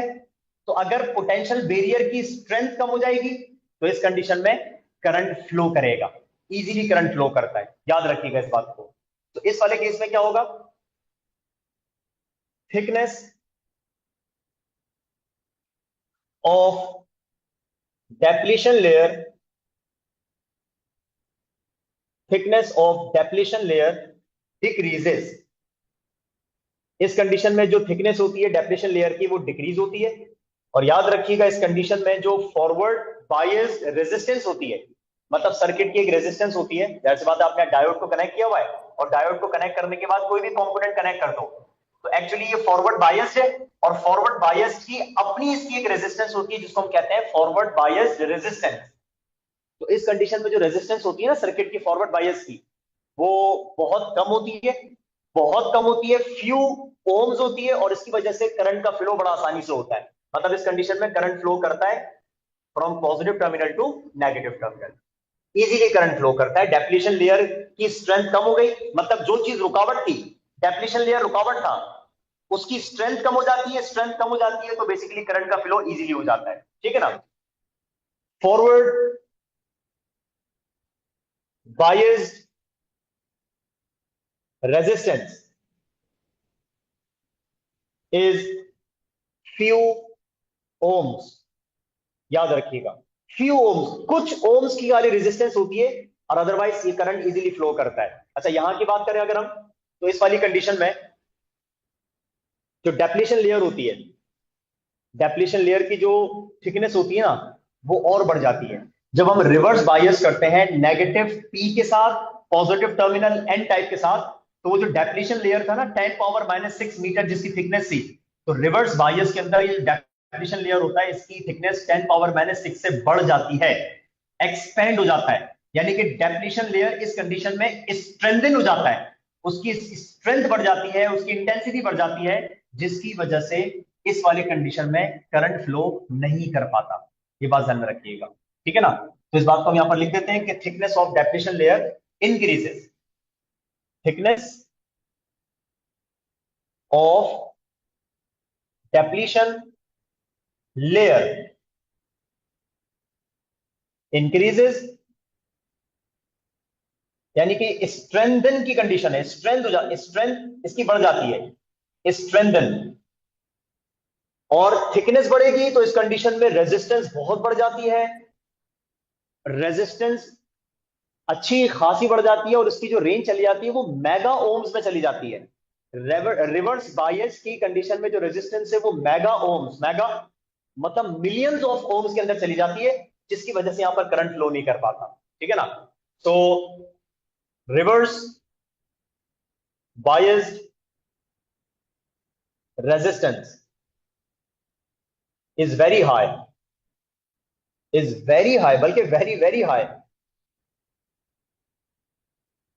Up to mega ohms. अब आप नोट करें, मेगा ओम्स, 10⁻⁶ ओम्स, यानी कि मिलियन टाइम्स ऑफ ओम्स। इस कंडीशन में जो रेजिस्टेंस होती है वो बहुत स्मॉल होती है, और करंट इजीली फ्लो करता है। इस वाली कंडीशन में रेजिस्टेंस बहुत हाई होती है, जिसकी वजह से इस वाली कंडीशन में करंट फ्लो नहीं करता। अगर डायोड को हम फॉरवर्ड बायस्ड करेंगे तो इस कंडीशन में वो करंट को अलाउ करेगा, और अगर हम डायोड को रिवर्स बायस्ड करेंगे तो वो करंट को ब्लॉक करेगा, वो करंट को अलाउ नहीं करेगा, ठीक है ना। So whenever the diode is forward biased it allows the flow of current, and whenever the diode is reverse biased it doesn't allow the current, या doesn't allow the flow of current, ठीक है ना।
Okay,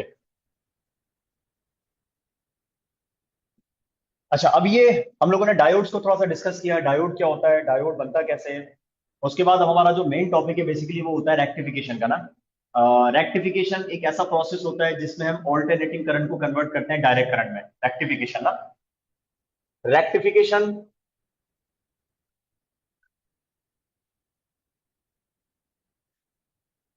is a process of converting AC into DC, ठीक है ना।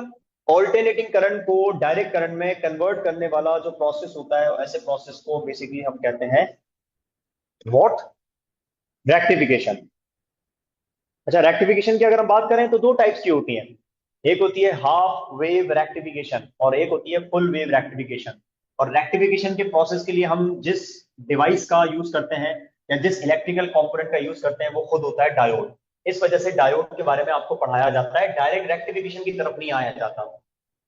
Rectification direct आपको पढ़ाएंगे तो आपको पता ही नहीं होगा कि डायोड क्या था, बस आपको फिर रेक्टिफिकेशन की तरफ जाना होगा। अब आपको ये पता होगा कि हाँ भाई, डायोड बनता कैसे है, कैसे बना। डायोड को अगर हम फॉरवर्ड बायस करेंगे तो वो करंट को अलाउ करता है, अगर रिवर्स बायस करेंगे तो वो करंट को अलाउ नहीं करता। तो ये सारी चीजें अब आपको पता है। तो अब इसकी एप्लीकेशन है रेक्टिफिकेशन। डायोड की एप्लीकेशन में आ जाता है व्हाट, रेक्टिफिकेशन। तो there are two types of rectification, एक होती है हाफ वेव रेक्टिफिकेशन और एक होती है फुल वेव रेक्टिफिकेशन। सबसे पहले स्टार्ट करते हैं हाफ वेव रेक्टिफिकेशन से। हाफ वेव रेक्टिफिकेशन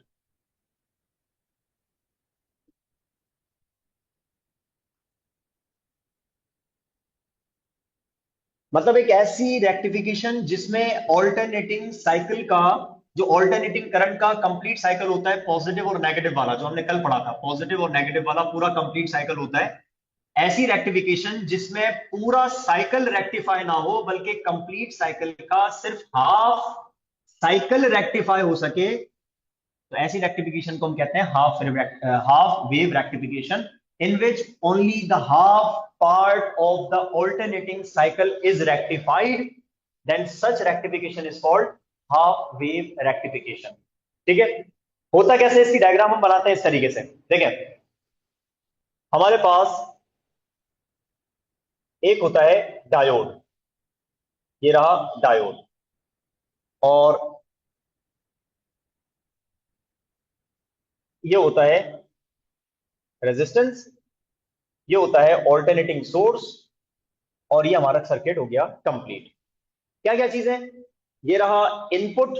इनपुट मतलब यहां से हम ऑल्टरनेटिंग करंट देंगे सर्किट को। ये रहा डायोड, डी फॉर डायोड। ये रहा, इसको हम कहते हैं बेसिकली यहां से हमें आउटपुट मिलता है। जिस रेजिस्टेंस या जिस इलेक्ट्रिकल कंपोनेंट के जरिए हम आउटपुट लेते हैं उसको हम कहते हैं लोड रेजिस्टेंस, आर एल। इसको कहा जाता है लोड रेजिस्टेंस, जहां से आउटपुट लिया जाता है। तो भाई यहां से सर्किट को इनपुट दिया जाएगा, इनपुट सिग्नल यहां से दिया जाएगा और आउटपुट सिग्नल हमें यहां से मिलेगा। अच्छा, हमें ये तो पता है ना कि जो इनपुट सिग्नल दिया जा रहा है उसकी नेचर क्या है, वो ऑल्टरनेटिंग है। मतलब इसका एक पॉजिटिव हाफ साइकिल होता है और एक इसका नेगेटिव हाफ साइकिल होता है। ठीक है ना।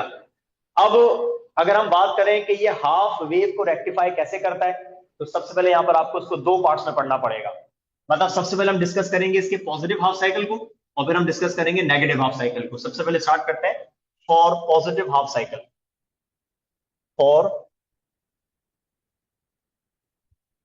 पॉजिटिव हाफ साइकिल, पहले हम पॉजिटिव हाफ साइकिल की बात करते हैं। मतलब ये इनपुट एसी सिग्नल कहलाता है, ये है इनपुट एसी सिग्नल। अब हमें वहां पर चेक करना है वहां पर आउटपुट पे हमें क्या मिलता है। ठीक है, खैर ये इनपुट ऑल्टरनेटिंग करंट सिग्नल हमने दिया। अब हम बात करेंगे इसका पॉजिटिव हाफ साइकिल की। पॉजिटिव हाफ साइकिल का मतलब ये हो जाएगा कि इस सोर्स का ये वाला साइड जो है, ये वाला टर्मिनल जो है वो पॉजिटिव और ये वाला टर्मिनल जो है वो नेगेटिव। यही तो होता है, ये पोलैरिटी बार बार रिवर्स होती रहती है। पॉजिटिव हाफ साइकिल होगा तो पॉजिटिव और नेगेटिव, फिर नेगेटिव हाफ साइकिल होगा तो ये पोलैरिटी रिवर्स हो जाएगी, ये नेगेटिव बन जाएगा, ये पॉजिटिव बन जाएगा। यही तो होता रहता है ऑल्टरनेटिंग करंट में, बार बार पोलैरिटी रिवर्स होती रहती है। करंट पहले यूं घूमता है, फिर करंट यूं घूमता है, फिर यूं घूमता है, फिर यूं घूमता है, बार बार यही चलता रहता है ऑल्टरनेटिंग करंट में। ठीक है ना। तो फिलहाल हम पॉजिटिव हाफ साइकिल की बात कर रहे हैं, जिसमें ये वाला टर्मिनल पॉजिटिव और ये वाला टर्मिनल नेगेटिव है। अब आप नोट करो, बैटरी का या सोर्स का पॉजिटिव टर्मिनल डायोड के पी टाइप के साथ कनेक्ट है और नेगेटिव टर्मिनल डायोड के एन टाइप के साथ कनेक्ट है। इज इट फॉरवर्ड बायस्ड और रिवर्स बायस्ड? तो आप बोलेंगे sir it is forward biased, because positive terminal to the P type and negative terminal to the N type. इसका मतलब पॉजिटिव हाफ साइकिल के लिए ये जो डायोड है ये फॉरवर्ड बायस्ड है, और फॉरवर्ड बायस की वजह से ये कभी भी इस सिग्नल को ब्लॉक नहीं करेगा, ये इसको अलाउ करेगा। मतलब it does not block this signal. कौन सा वाला? पॉजिटिव हाफ साइकिल की हम बात कर रहे हैं, इस वाले की। तो आउटपुट में आपको ये सिग्नल रिसीव हो जाएगा एज पॉजिटिव, ठीक है, because the diode is forward biased.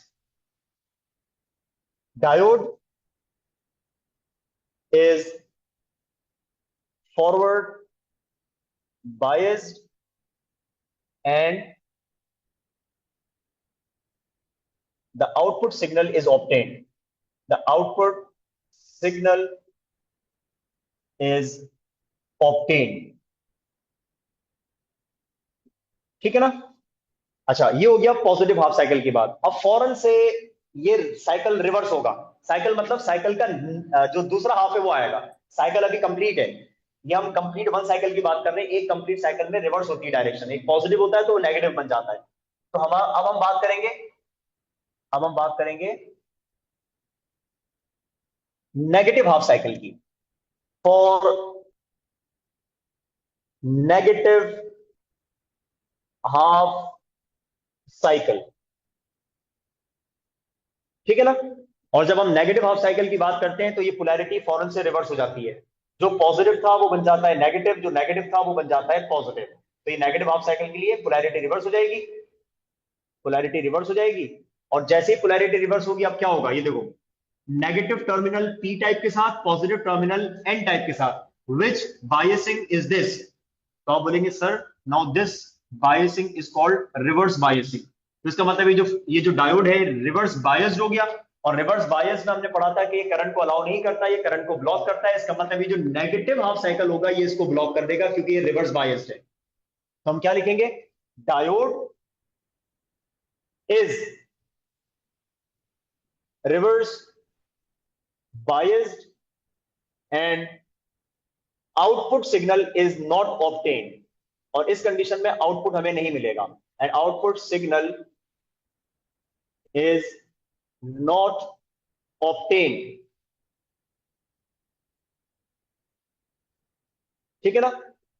Output signal नहीं मिलेगा तो हमें यहां पर मिल जाएगी एक स्ट्रेट लाइन, खत्म बात। स्ट्रेट लाइन का मतलब हमें हाफ साइकिल तो मिला लेकिन हमें हाफ साइकिल नहीं मिला। इस कंप्लीट ऑल्टरनेटिंग साइकिल का इसने पॉजिटिव हाफ हमें दे दिया, हमें ऑब्टेन हो गया आउटपुट में, लेकिन इसने इस नेगेटिव वाले को ब्लॉक कर दिया। तो हमने यहां पर स्ट्रेट लाइन बना दी, मतलब ये जीरो सिग्नल है। तो आउटपुट सिग्नल ऑब्टेन नहीं हुआ because it was blocked by the diode and because it was reverse biased. तो पॉजिटिव हाफ साइकिल में ये फॉरवर्ड बियास था, ठीक है ना? तो इसने अलाउ किया और रिवर्स की कंडीशन में इसने ब्लॉक कर दिया, ठीक है? अच्छा, ये तो मैंने एक साइकिल बनाया था ना। अगर आप यहां पर नंबर ऑफ साइकिल्स बनाए, फॉर एग्जांपल हमारे पास ये इनपुट सिग्नल है, फॉर एग्जांपल ये हमारे पास इनपुट सिग्नल है, ठीक है? This is input signal, input AC signal,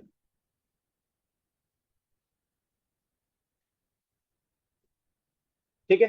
अच्छा, इसी का अगर हम बनाए आउटपुट सिग्नल, इसी का अगर हम आउटपुट सिग्नल बनाए तो वो चेक करते हैं।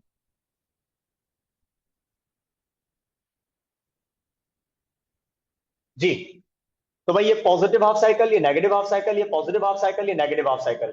ये डायोड जो है हर पॉजिटिव हाफ साइकिल को अलाउ करेगा, हर नेगेटिव हाफ साइकिल को ब्लॉक करेगा, ठीक है ना? अब देखो, पॉजिटिव हाफ साइकिल में डायोड फॉरवर्ड बायस्ड होगा तो हमें आउटपुट में सिग्नल मिलेगा, लेकिन नेगेटिव साइकिल में वो रिवर्स बायस्ड होगा तो हमें सिग्नल नहीं मिलेगा, स्ट्रेट लाइन जीरो। फिर पॉजिटिव हाफ साइकिल में वो फॉरवर्ड बायस्ड होगा तो हमें सिग्नल मिलेगा, और फिर नेगेटिव हाफ साइकिल में रिवर्स बायस्ड होगा तो सिग्नल ड्रॉप, यानी कि सिग्नल इज जीरो। तो अब आप नोट करें कि इनपुट एसी सिग्नल में वन कंप्लीट साइकिल का वो हाफ हमें दे रहा है और हाफ को ब्लॉक कर रहा है, इसी वजह से इसको हम हाफ वेव रेक्टिफिकेशन कहते हैं। लेकिन एक बात नोट करें, इनपुट सिग्नल जो है वो ऑल्टरनेटिंग है, क्योंकि इसमें पॉजिटिव नेगेटिव दोनों है। लेकिन ये जो आउटपुट सिग्नल है ना, इसमें दोनों नहीं है। इसमें सिर्फ पॉजिटिव है वरना नहीं है, सिर्फ पॉजिटिव है वरना नहीं है। इसका मतलब मिलेगा तो सिर्फ सारा का सारा पॉजिटिव मिलेगा, नेगेटिव नहीं मिलेगा, तो ये डीसी तो हो गया। ऐसे करंट को हम डीसी तो कहते हैं जो अपनी डायरेक्शन को रिवर्स ना करे। तो इस डायोड ने इस इनपुट सिग्नल की डायरेक्शन को चेंज होने से बचा लिया। यहां पर डायरेक्शन रिवर्स हो रही है, यहां पर डायरेक्शन रिवर्स नहीं हो रही। ऐसे प्रोसेस को हम कहते हैं रेक्टिफिकेशन। और क्योंकि कंप्लीट साइकिल रेक्टिफाई नहीं हुआ, हाफ रेक्टिफाई हुआ है, तो इस वजह से इसको हम कहते हैं हाफ वेव रेक्टिफिकेशन। सिंपल। ठीक है ना। तो ये इनपुट एसी सिग्नल और इसको हम कहेंगे output DC signal. This is called output DC signal. ये हमारे पास आउटपुट डीसी सिग्नल होता है। ये जो है वापस ये क्या कहलाएगा, आउटपुट डीसी सिग्नल, जिसमें सिर्फ पॉजिटिव मिला है, नेगेटिव नहीं मिला। अगर इस साइकिल की जगह और साइकिल्स होते तो पॉजिटिव पॉजिटिव पॉजिटिव सारे पॉजिटिव मिलते, तो ऐसे सिग्नल को आप क्या बोल रहे हैं, डीसी सिग्नल, डायरेक्ट करंट। तो alternating current has been converted into direct current with the help of the diode, and such process is called rectification. And the type which we have just discussed, this type is called half wave rectification, because only the half part of the cycle is rectified and half is not rectified. तो आप ऐसी rectification को कहते हैं half wave rectification. ठीक है ना। फिर हम क्या करते हैं इस हाफ वेव रेक्टिफिकेशन को, अच्छा हाफ वेव रेक्टिफिकेशन कब हुई, जब हमारे पास एक ही डायोड होता है। जब हम एक डायोड कनेक्ट करते हैं तो एक डायोड की वजह से वो हाफ वेव रेक्टिफाई करता है, हाफ को रेक्टिफाई नहीं कर पाता। तो अब हम क्या करते हैं, इस एक डायोड की बजाय अगर हम दो डायोड्स को यूज कर लें, तो दो डायोड्स की वजह से बेसिकली जो है वो फुल वेव रेक्टिफिकेशन होती है। और मैं आपको बता देता हूं कैसे।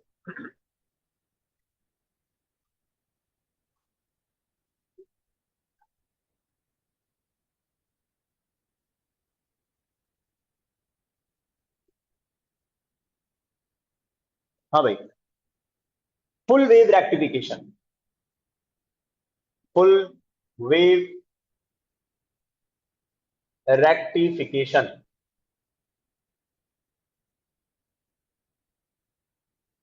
अच्छा, इसमें जो है इन टॉपिक्स में हमारे पास इनसे ज्यादा कोई चीजें नहीं है। अलग अलग फैक्टर्स, अलग अलग फॉर्मूला, अलग अलग वैल्यूज, ये वैसे टॉपिक अगर देखा जाए तो ये टॉपिक वैसे पूरा का पूरा एक चैप्टर होता है। रेक्टिफिकेशन एक बहुत बड़ा टॉपिक है। Half wave rectification, full wave rectification, ये इतने बड़े बड़े टॉपिक्स हैं कि ये बकायदा पूरे पूरे चैप्टर्स के बराबर होते हैं। लेकिन आप अपनी बुक्स नोट करिएगा, अगर आप अपनी बुक्स देखें, भले आप फेडरल बोर्ड के हो, पंजाब बोर्ड के, कहीं के भी हो, किसी भी मतलब सिंध बोर्ड के हो, तो आप अपनी अगर बुक्स को देखें तो बुक्स में भी, इवन टेक्स्ट बुक में भी इससे ज्यादा नहीं लिखा हुआ। तो जो नहीं लिखा होता है इसका मतलब वो आपने नहीं करना होता, सिंपल सी बात है। तो बताने में इसमें बहुत सारी चीजें एक्स्ट्रा बहुत हैं, लेकिन वो इस एक्स्ट्रा की तरफ हम नहीं जाते। हमें अपने जो टॉपिक्स होते हैं, टॉपिक्स में जो चीजें बुक्स में लिखी होती है उस हद तक रहना होता है।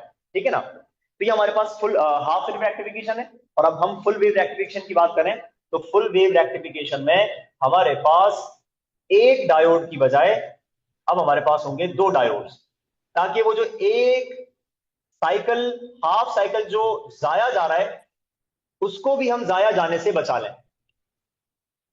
ये वही अरेंजमेंट हमारे पास जिसमें एसी सोर्स और एक डायोड की बजाय अब हमारे पास यहां पर है दो डायोड्स। ठीक है। इसको हम कह देंगे D1 और इसको हम कह देंगे D2। ये वही हमारे पास लोड रेजिस्टर, जहां से हम आउटपुट लेते हैं, लोड रेजिस्टेंस। ठीक है। और यहां से हम इनपुट देंगे, यहां से हम इनपुट सिग्नल देंगे और वो किस फॉर्म में होगा, ऑल्टरनेटिंग की फॉर्म में होगा, पॉजिटिव नेगेटिव पॉजिटिव नेगेटिव। ठीक है ना। इसको हम कहेंगे input AC signal. This is called input AC signal. अब चेक करते हैं किस तरीके से कन्वर्ट करता है। चलो भाई स्टार्ट करते हैं। पहले स्टार्ट करते हैं forward, sorry, positive half cycle से स्टार्ट करते हैं। For positive half cycle. सबसे पहले हम पॉजिटिव हाफ साइकिल से स्टार्ट करते हैं। अच्छा भाई, पॉजिटिव हाफ साइकिल में वही वाली बात कि पॉजिटिव हाफ साइकिल में एक टर्मिनल जो है वो पॉजिटिव और दूसरा टर्मिनल नेगेटिव। ठीक है, ये वाला टर्मिनल पॉजिटिव, ये वाला टर्मिनल नेगेटिव। अब आप नोट करो कि अगर ये पॉजिटिव टर्मिनल है और ये डायोड 1 के साथ, D1 के पी टाइप के साथ पॉजिटिव टर्मिनल कनेक्ट है और नेगेटिव टर्मिनल एन टाइप के साथ कनेक्ट है। अगर सर्किट को कंप्लीट करें तो ये एन टाइप के साथ कनेक्ट है, ऐसा है ना। बीच में से सब हटा दो तो एन टाइप के साथ ही तो कनेक्ट है ये। तो अगर पॉजिटिव टर्मिनल पी टाइप के साथ कनेक्ट हो जाए इसका मतलब forward biased.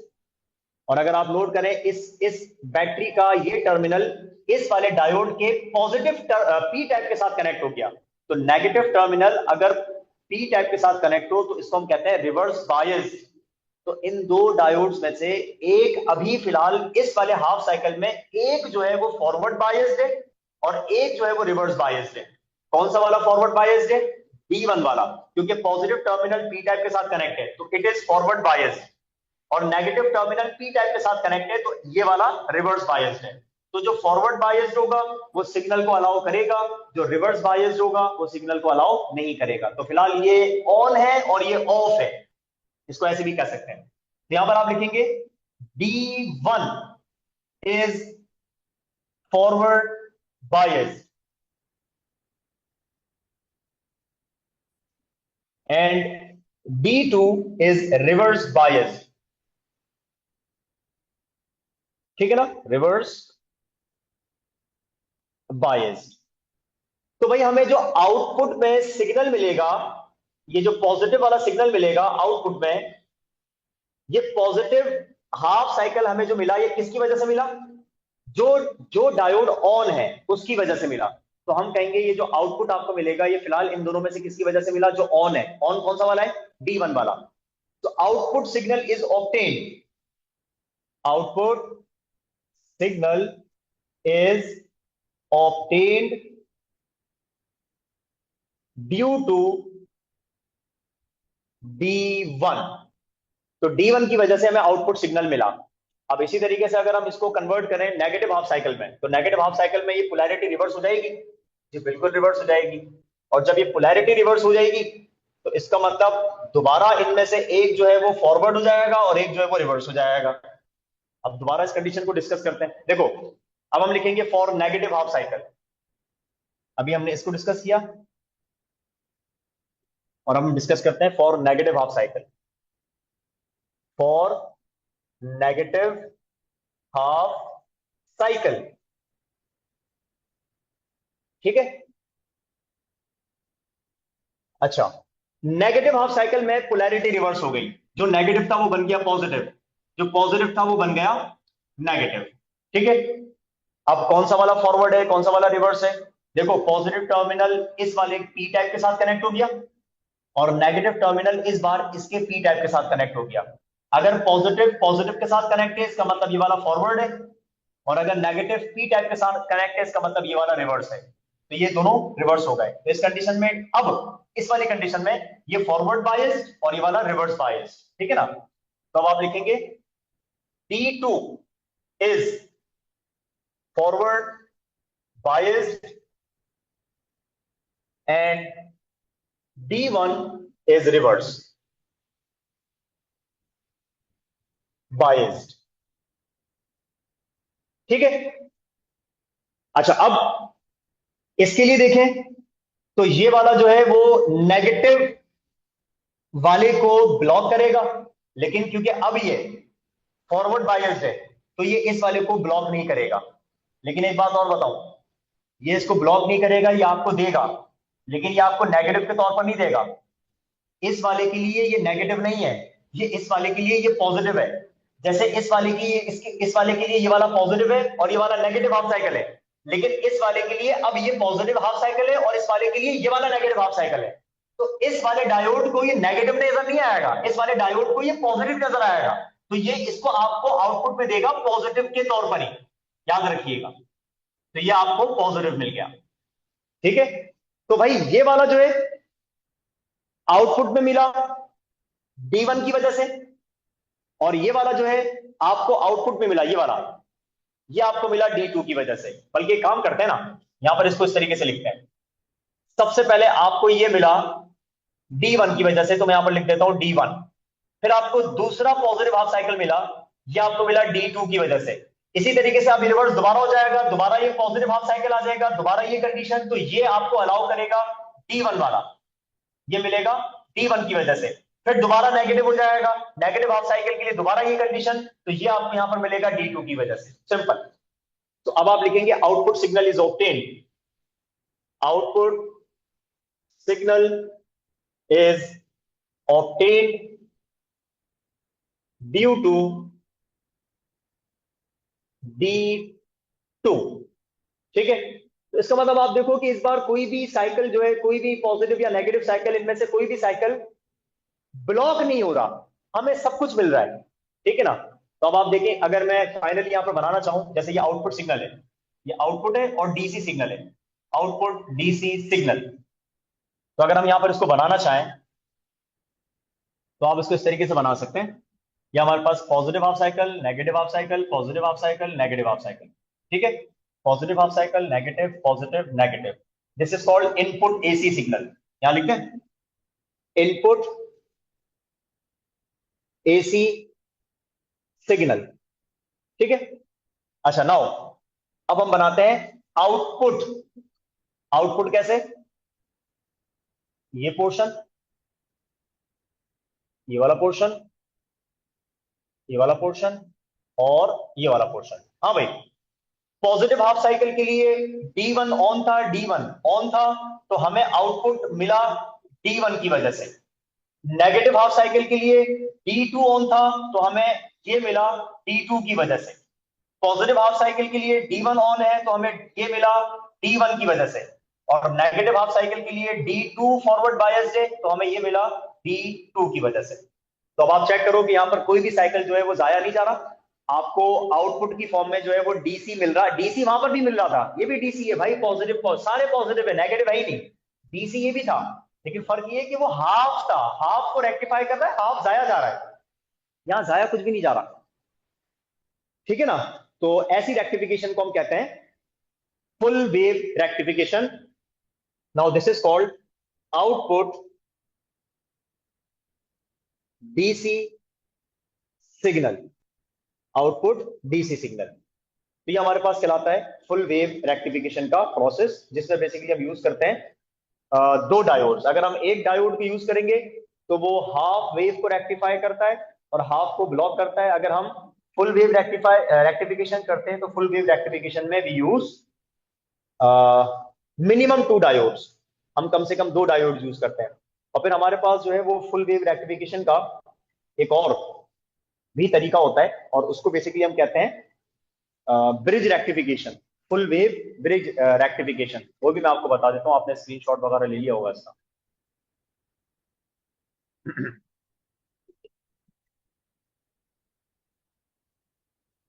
Full wave bridge rectification.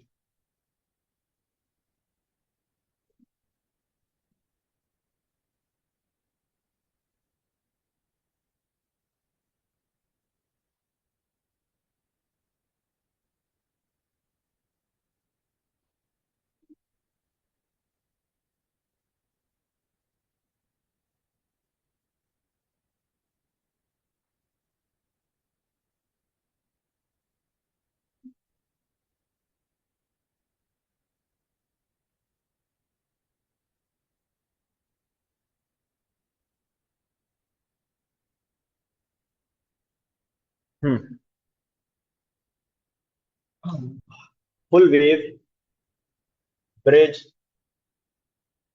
Rectification. ठीक है। अच्छा, ये जो ब्रिज रेक्टिफिकेशन होती है ना, होती फुल वेव ही है। बस फर्क ये होता है कि इसमें हमारे पास दो डायोड नहीं होते, इसमें हम यूज करते हैं चार डायोड्स।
जी। अच्छा, फुल वेव ब्रिज रेक्टिफिकेशन की अगर हम बात करें, तो फुल वेव ब्रिज रेक्टिफिकेशन में हमारे पास यहाँ पर चार डायोड यूज होते हैं। Four diodes are use. ठीक है। अब इसकी जो डायग्राम होती है वो कैसी होती है वो भी मैं आपके सामने बना देता हूँ। हमारे पास चार डायोड्स कुछ इस तरीके से कनेक्टेड होते हैं।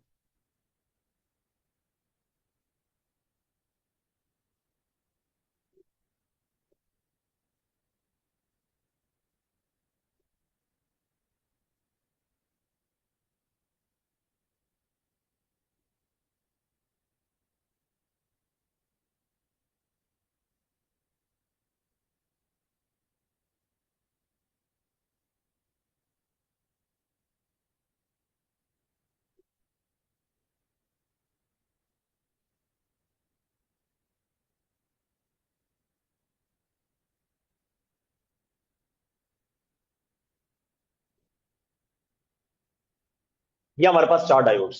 ठीक है। इनमें से हम एक को D1 कहते हैं, D2 कहते हैं। खैर पहले एक काम करते हैं कि डायग्राम कंप्लीट करते हैं। डायग्राम डायग्राम को कंप्लीट करने के लिए हम जो है कुछ इस तरीके से बनाते हैं।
चार डायोड्स होते हैं हमारे पास। अच्छा, इनमें जो सबसे काम की बात होती है ना, वो बेसिकली ये होती है कि आपने इनका जो है वो नंबर याद करने होते हैं। अच्छा, ये हो सकता है मैं यहाँ पर जो आपको सीक्वेंस बताऊं, आप अपनी बुक में सीक्वेंस देखें तो आपको अपनी बुक में सीक्वेंस कुछ और नजर आए। ठीक है ना। तो यहाँ पर जो है बेसिकली सीक्वेंस जो नंबर्स की बताई जाती है वो इतनी ज्यादा मैटर नहीं करती, जितना ज्यादा मैटर करता है आपका इस डायग्राम को समझना और इस सर्किट को समझना। वो ज्यादा मैटर करता है, तो उस चीज को थोड़ा सा ध्यान से समझ लीजिएगा। ठीक है ना। तो मैं सर्किट में एक काम करता हूं, यहाँ पर डायोड्स के नंबर्स मेंशन कर देता हूं, और इन नंबर्स को रटिएगा मत, क्योंकि इन नंबर्स को बेसिकली आप जो है चेंज कर सकते हैं अगर आपको जो है वो बुक्स में नजर आ रही है किस तरीके से। फॉर एग्जाम्पल, इस वाले डायोड को हम कह देते हैं D1, इस वाले डायोड को हम कह देते हैं D2, इस वाले डायोड को हम कह देते हैं D3, और इस वाले डायोड को हम कह देते हैं D4। और ये हमारे पास ऑल्टरनेटिंग सोर्स वाला सिग्नल है, मतलब जो है वो सोर्स है। और यहां से हमें जो आउटपुट मिल रहा, सॉरी इनपुट मिलेगा, वो मिलेगा पॉजिटिव और नेगेटिव हाफ साइकिल्स में, पॉजिटिव और नेगेटिव हाफ साइकिल्स में। चार डायोड्स आपने कनेक्ट किए, और इन चार डायोड्स में से ये जो है ये कहलाती है हमारे पास लोड रेजिस्टेंस, जाके जहां से हमें आउटपुट मिलता है, लोड रेजिस्टेंस। तो यहां से हम आउटपुट चेक करेंगे, लेकिन आउटपुट को चेक करने से पहले सबसे पहले हमें चेक करना होगा यहाँ पर पाथ, करंट का पाथ क्या होना चाहिए। तो हम यहां पर दो तरीकों से डिस्कस करेंगे इस चीज को। एक हम वही पॉजिटिव हाफ साइकिल के लिए, और एक हम दोबारा फिर नेगेटिव हाफ साइकिल के लिए डिस्कस करेंगे। तो सबसे पहले यहां पर हम डिस्कस करते हैं for positive half cycle, for positive half cycle. अब यहां पर सबसे ज्यादा जरूरी जो है ना, अब वो चीज है जो मैं आपको समझाने जा रहा हूं, करंट का पाथ। करंट किस पाथ को फॉलो करेगा। सबसे पहले देखो, हम पॉजिटिव हाफ साइकिल की बात कर रहे हैं, मतलब हम इस वाले सिग्नल की बात कर रहे हैं। मैं इसको हाईलाइट कर देता हूं, हम इसकी बात कर रहे हैं। ठीक है। This is called positive half cycle, ऐसा है ना, ये पॉजिटिव हाफ साइकिल है। अब पॉजिटिव हाफ साइकिल में बेसिकली एक टर्मिनल जो है वो पॉजिटिव और एक टर्मिनल जो है वो नेगेटिव। सिंपल। अब जो पॉजिटिव टर्मिनल होता है ना, वहां से करंट का फ्लो स्टार्ट होता है, यानी कि यहां से करंट का फ्लो स्टार्ट होगा। और जो नेगेटिव टर्मिनल होता है वहां पर करंट आके खत्म होता है। ये करंट की डायरेक्शन होती है। पॉजिटिव टर्मिनल से स्टार्ट होता है, नेगेटिव पे जाके खत्म होता है। कन्वेंशनल करंट की हम बात करते हैं, ठीक है ना। तो भाई मैंने स्टार्ट और एंड तो बना दिया, लेकिन अब इस वाले करंट को हमें पूरे सर्किट में घुमाकर वापस यहां तक लेकर आना है। अब ये कैसे होगा, इसको गौर से सुनिएगा। ये है पॉजिटिव टर्मिनल। अब ये करंट यहां से फ्लो करता हुआ जा रहा है। ये जैसे ही इस जंक्शन पर पहुंचेगा, इस पॉइंट पर पहुंचेगा, इस करंट को दो रास्ते नजर आएंगे। एक नजर आएगा D1 और एक नजर आएगा D3। ये D1 और ये D3। लेकिन जब ये इस पॉइंट पर पहुंचेगा तो इन दोनों पाथ्स में से ये एक ही पाथ पर जा सकता है। अब हम ये डिसाइड करते हैं कौन से वाले पाथ पर। देखो, पॉजिटिव टर्मिनल है, तो आप चेक करो, ये पॉजिटिव टर्मिनल कनेक्ट हुआ है इस D1 के पी टाइप के साथ, और ये पॉजिटिव टर्मिनल कनेक्ट हुआ है इस D3 के नेगेटिव टाइप के साथ।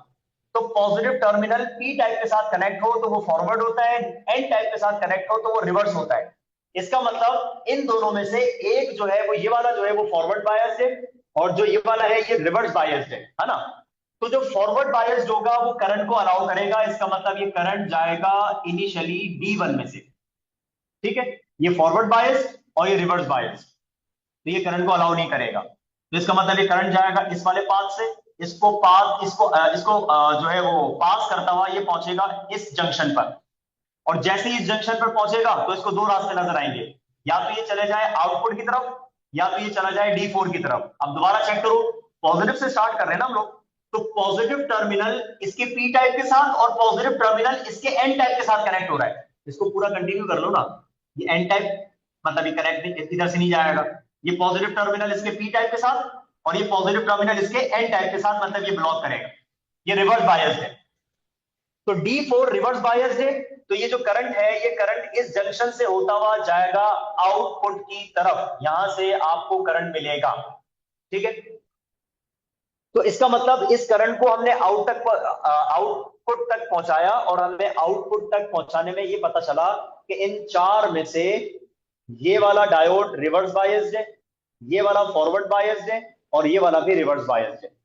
चार में से दो का हमें पता चल गया रिवर्स है, और ये वाला जो एक है वो फॉरवर्ड बायस्ड है। लेकिन अभी पाथ कंप्लीट नहीं हुआ। करंट गया और दूसरी तरफ से करंट वापस आता है। एक तरफ से करंट जाता है, दूसरी करंट तरफ से करंट वापस आता है, ठीक है ना।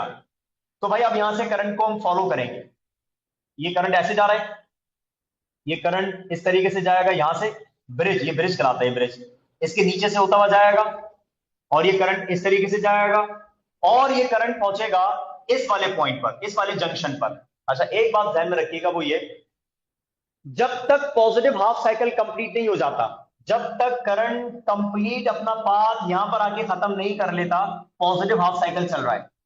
और जब तक पॉजिटिव हाफ साइकिल है, जो जो रिवर्स बायस्ड हो चुके हैं वो रिवर्स ही रहेंगे।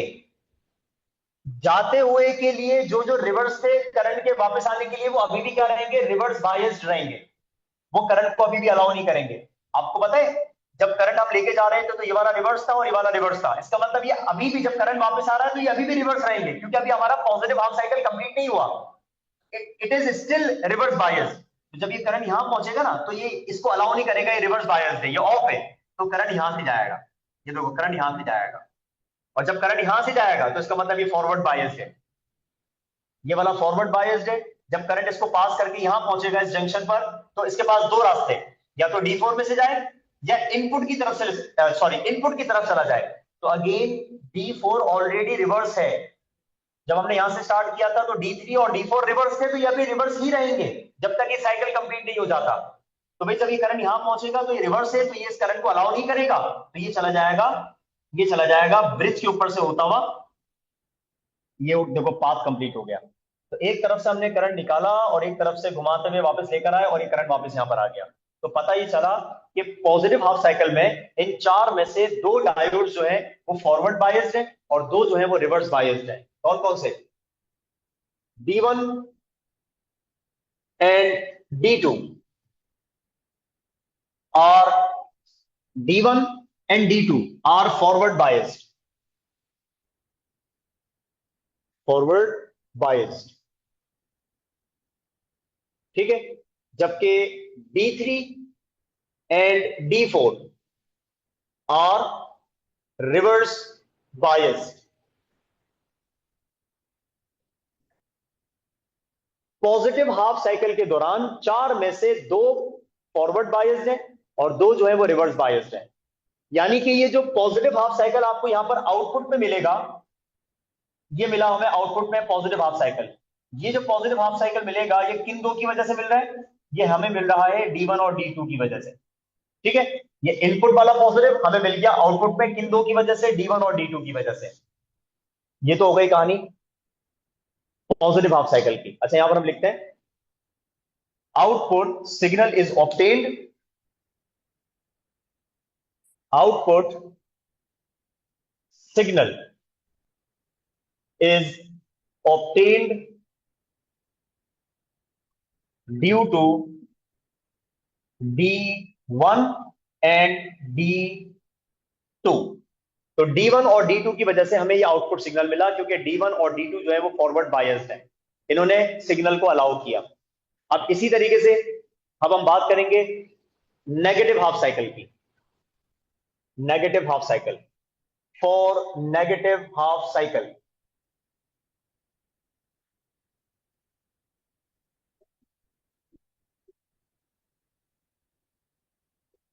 ठीक है। और जब हम नेगेटिव हाफ साइकिल की बात करते हैं तो नेगेटिव हाफ साइकिल में जो पोलैरिटी है वो हो जाती है रिवर्स। ये पॉजिटिव टर्मिनल था, ये बन जाएगा नेगेटिव, और जो नेगेटिव था वो बन जाएगा पॉजिटिव। पहले आप एक काम करो, इस पॉजिटिव हाफ साइकिल का इसी डायग्राम का स्क्रीनशॉट ले लो, क्योंकि एरोस की डायरेक्शन में रिवर्स कर दूंगा, एरोस की डायरेक्शन रिवर्स हो जाएगी, इसी डायग्राम में मैं चेंजिंग कर दूंगा, ठीक है। अब हम बात करेंगे नेगेटिव हाफ साइकिल की। तो भाई नेगेटिव हाफ साइकिल में चलो एक काम करते हैं, बना लेते हैं अलग से, क्या इसको चेंज करें। ये वही हमारे पास डायग्राम बनेगी बिल्कुल सेम,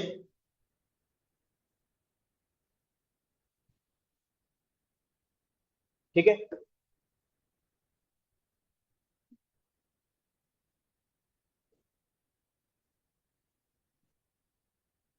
4 हमारे पास डायोड्स हैं। ये रहा, इसको हमने कहा हुआ है D1। इसका ऑपोजिट जो लगा हुआ है इसके बिल्कुल सामने ये वाला D2। एक तरफ लगा हुआ है D3 और इसके ऑपोजिट लगा हुआ है D4, ठीक है। ये सिमेट्री थी ना, ये अरेंजमेंट थी। ये वाला D2 है, हाँ, और ये वाला जो है वो D3 है, और ये वाला जो है वो D4 है। ये आ गया D4, ठीक है। अच्छा, सर्किट हमारा ये हमारे पास जा रहा है इनपुट सिग्नल की तरफ, ठीक है। और ये जो है ये हमारे पास जा रहा है आउटपुट की तरफ।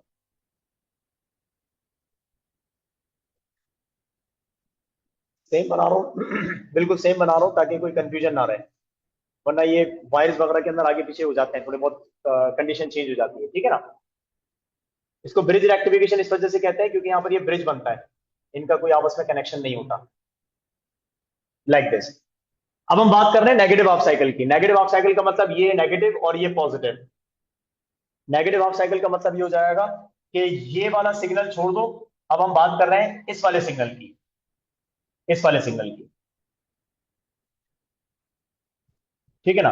ये अभी भी क्या है? इनपुट एसी सिग्नल, ये अभी भी इनपुट एसी सिग्नल है। अब हम नेगेटिव की बात कर रहे हैं तो मैं नेगेटिव वाले को हाईलाइट किया हुआ है मैंने, ठीक है ना। नेगेटिव हाफ साइकिल ये था पॉजिटिव, पॉजिटिव हाफ साइकिल। अच्छा, अब देखो डायरेक्शन क्या नाम है, पोलैरिटी रिवर्स हो गई। इसका मतलब इस बार करंट की डायरेक्शन यहां से स्टार्ट होगी और इस तरफ आके खत्म होगी, ठीक है। यहां से करंट स्टार्ट होगा, अब इसका पाथ कंप्लीट करवाना है हमें। अब इस बार ये पॉजिटिव टर्मिनल है।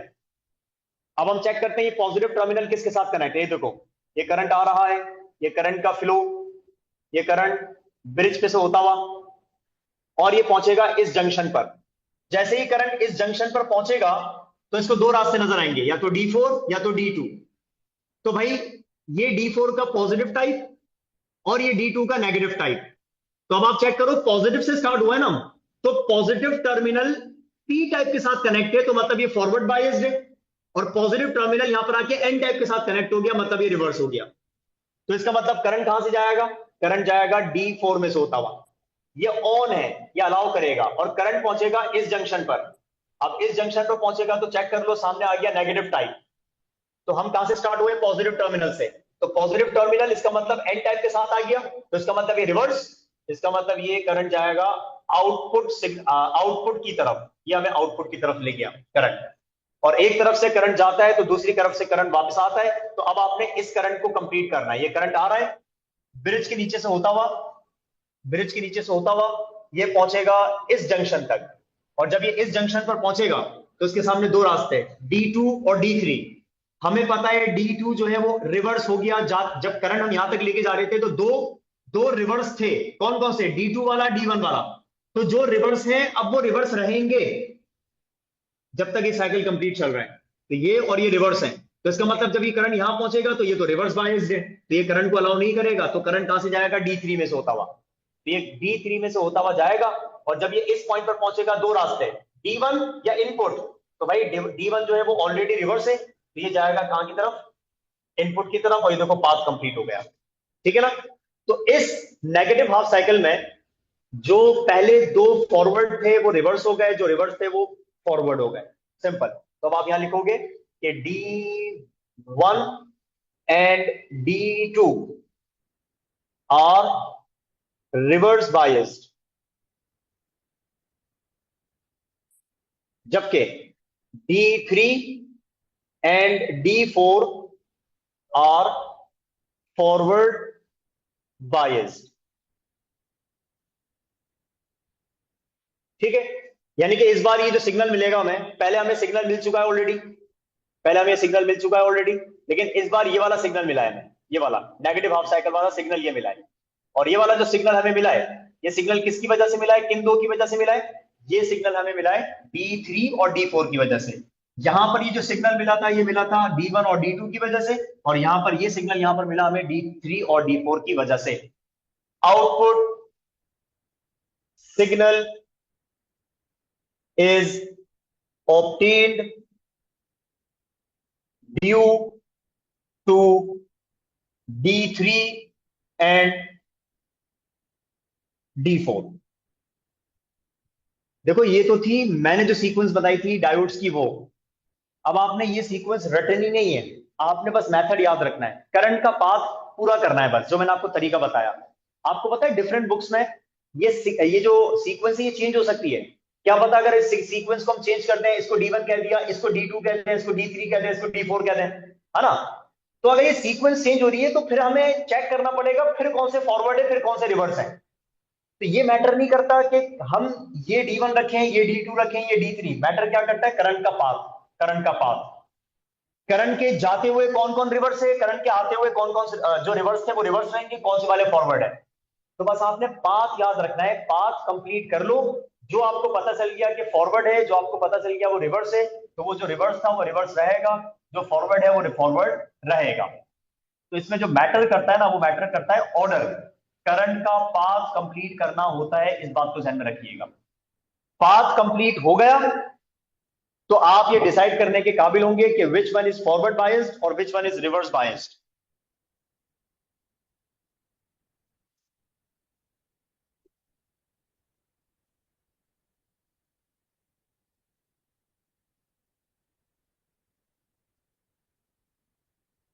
पता है ना? अच्छा वो बंद बंद कर दिया।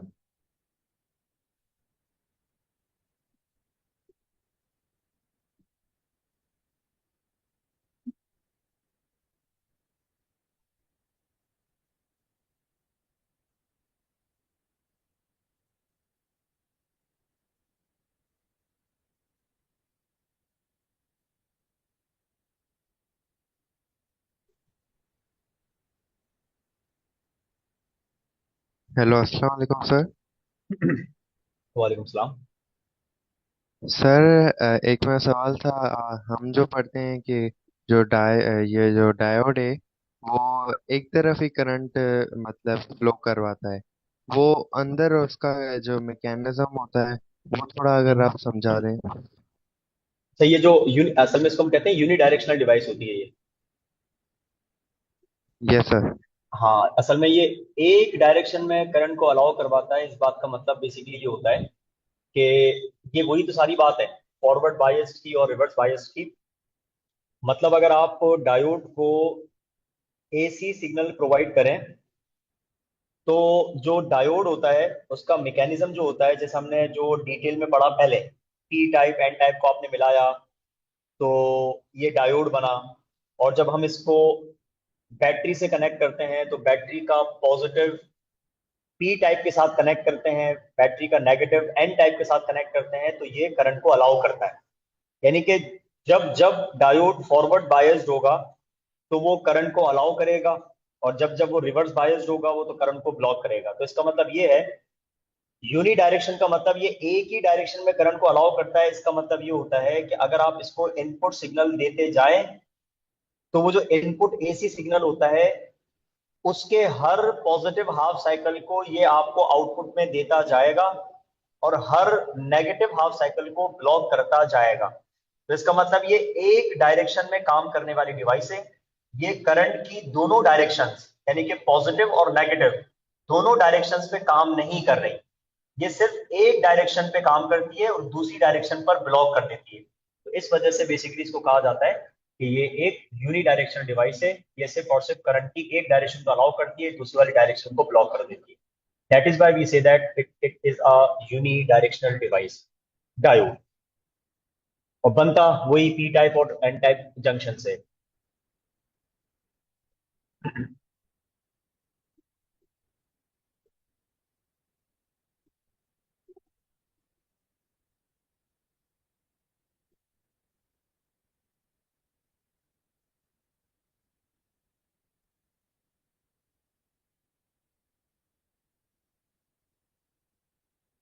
चलो, ठीक है, ख्याल रखिएगा अपना। अल्लाह हाफिज।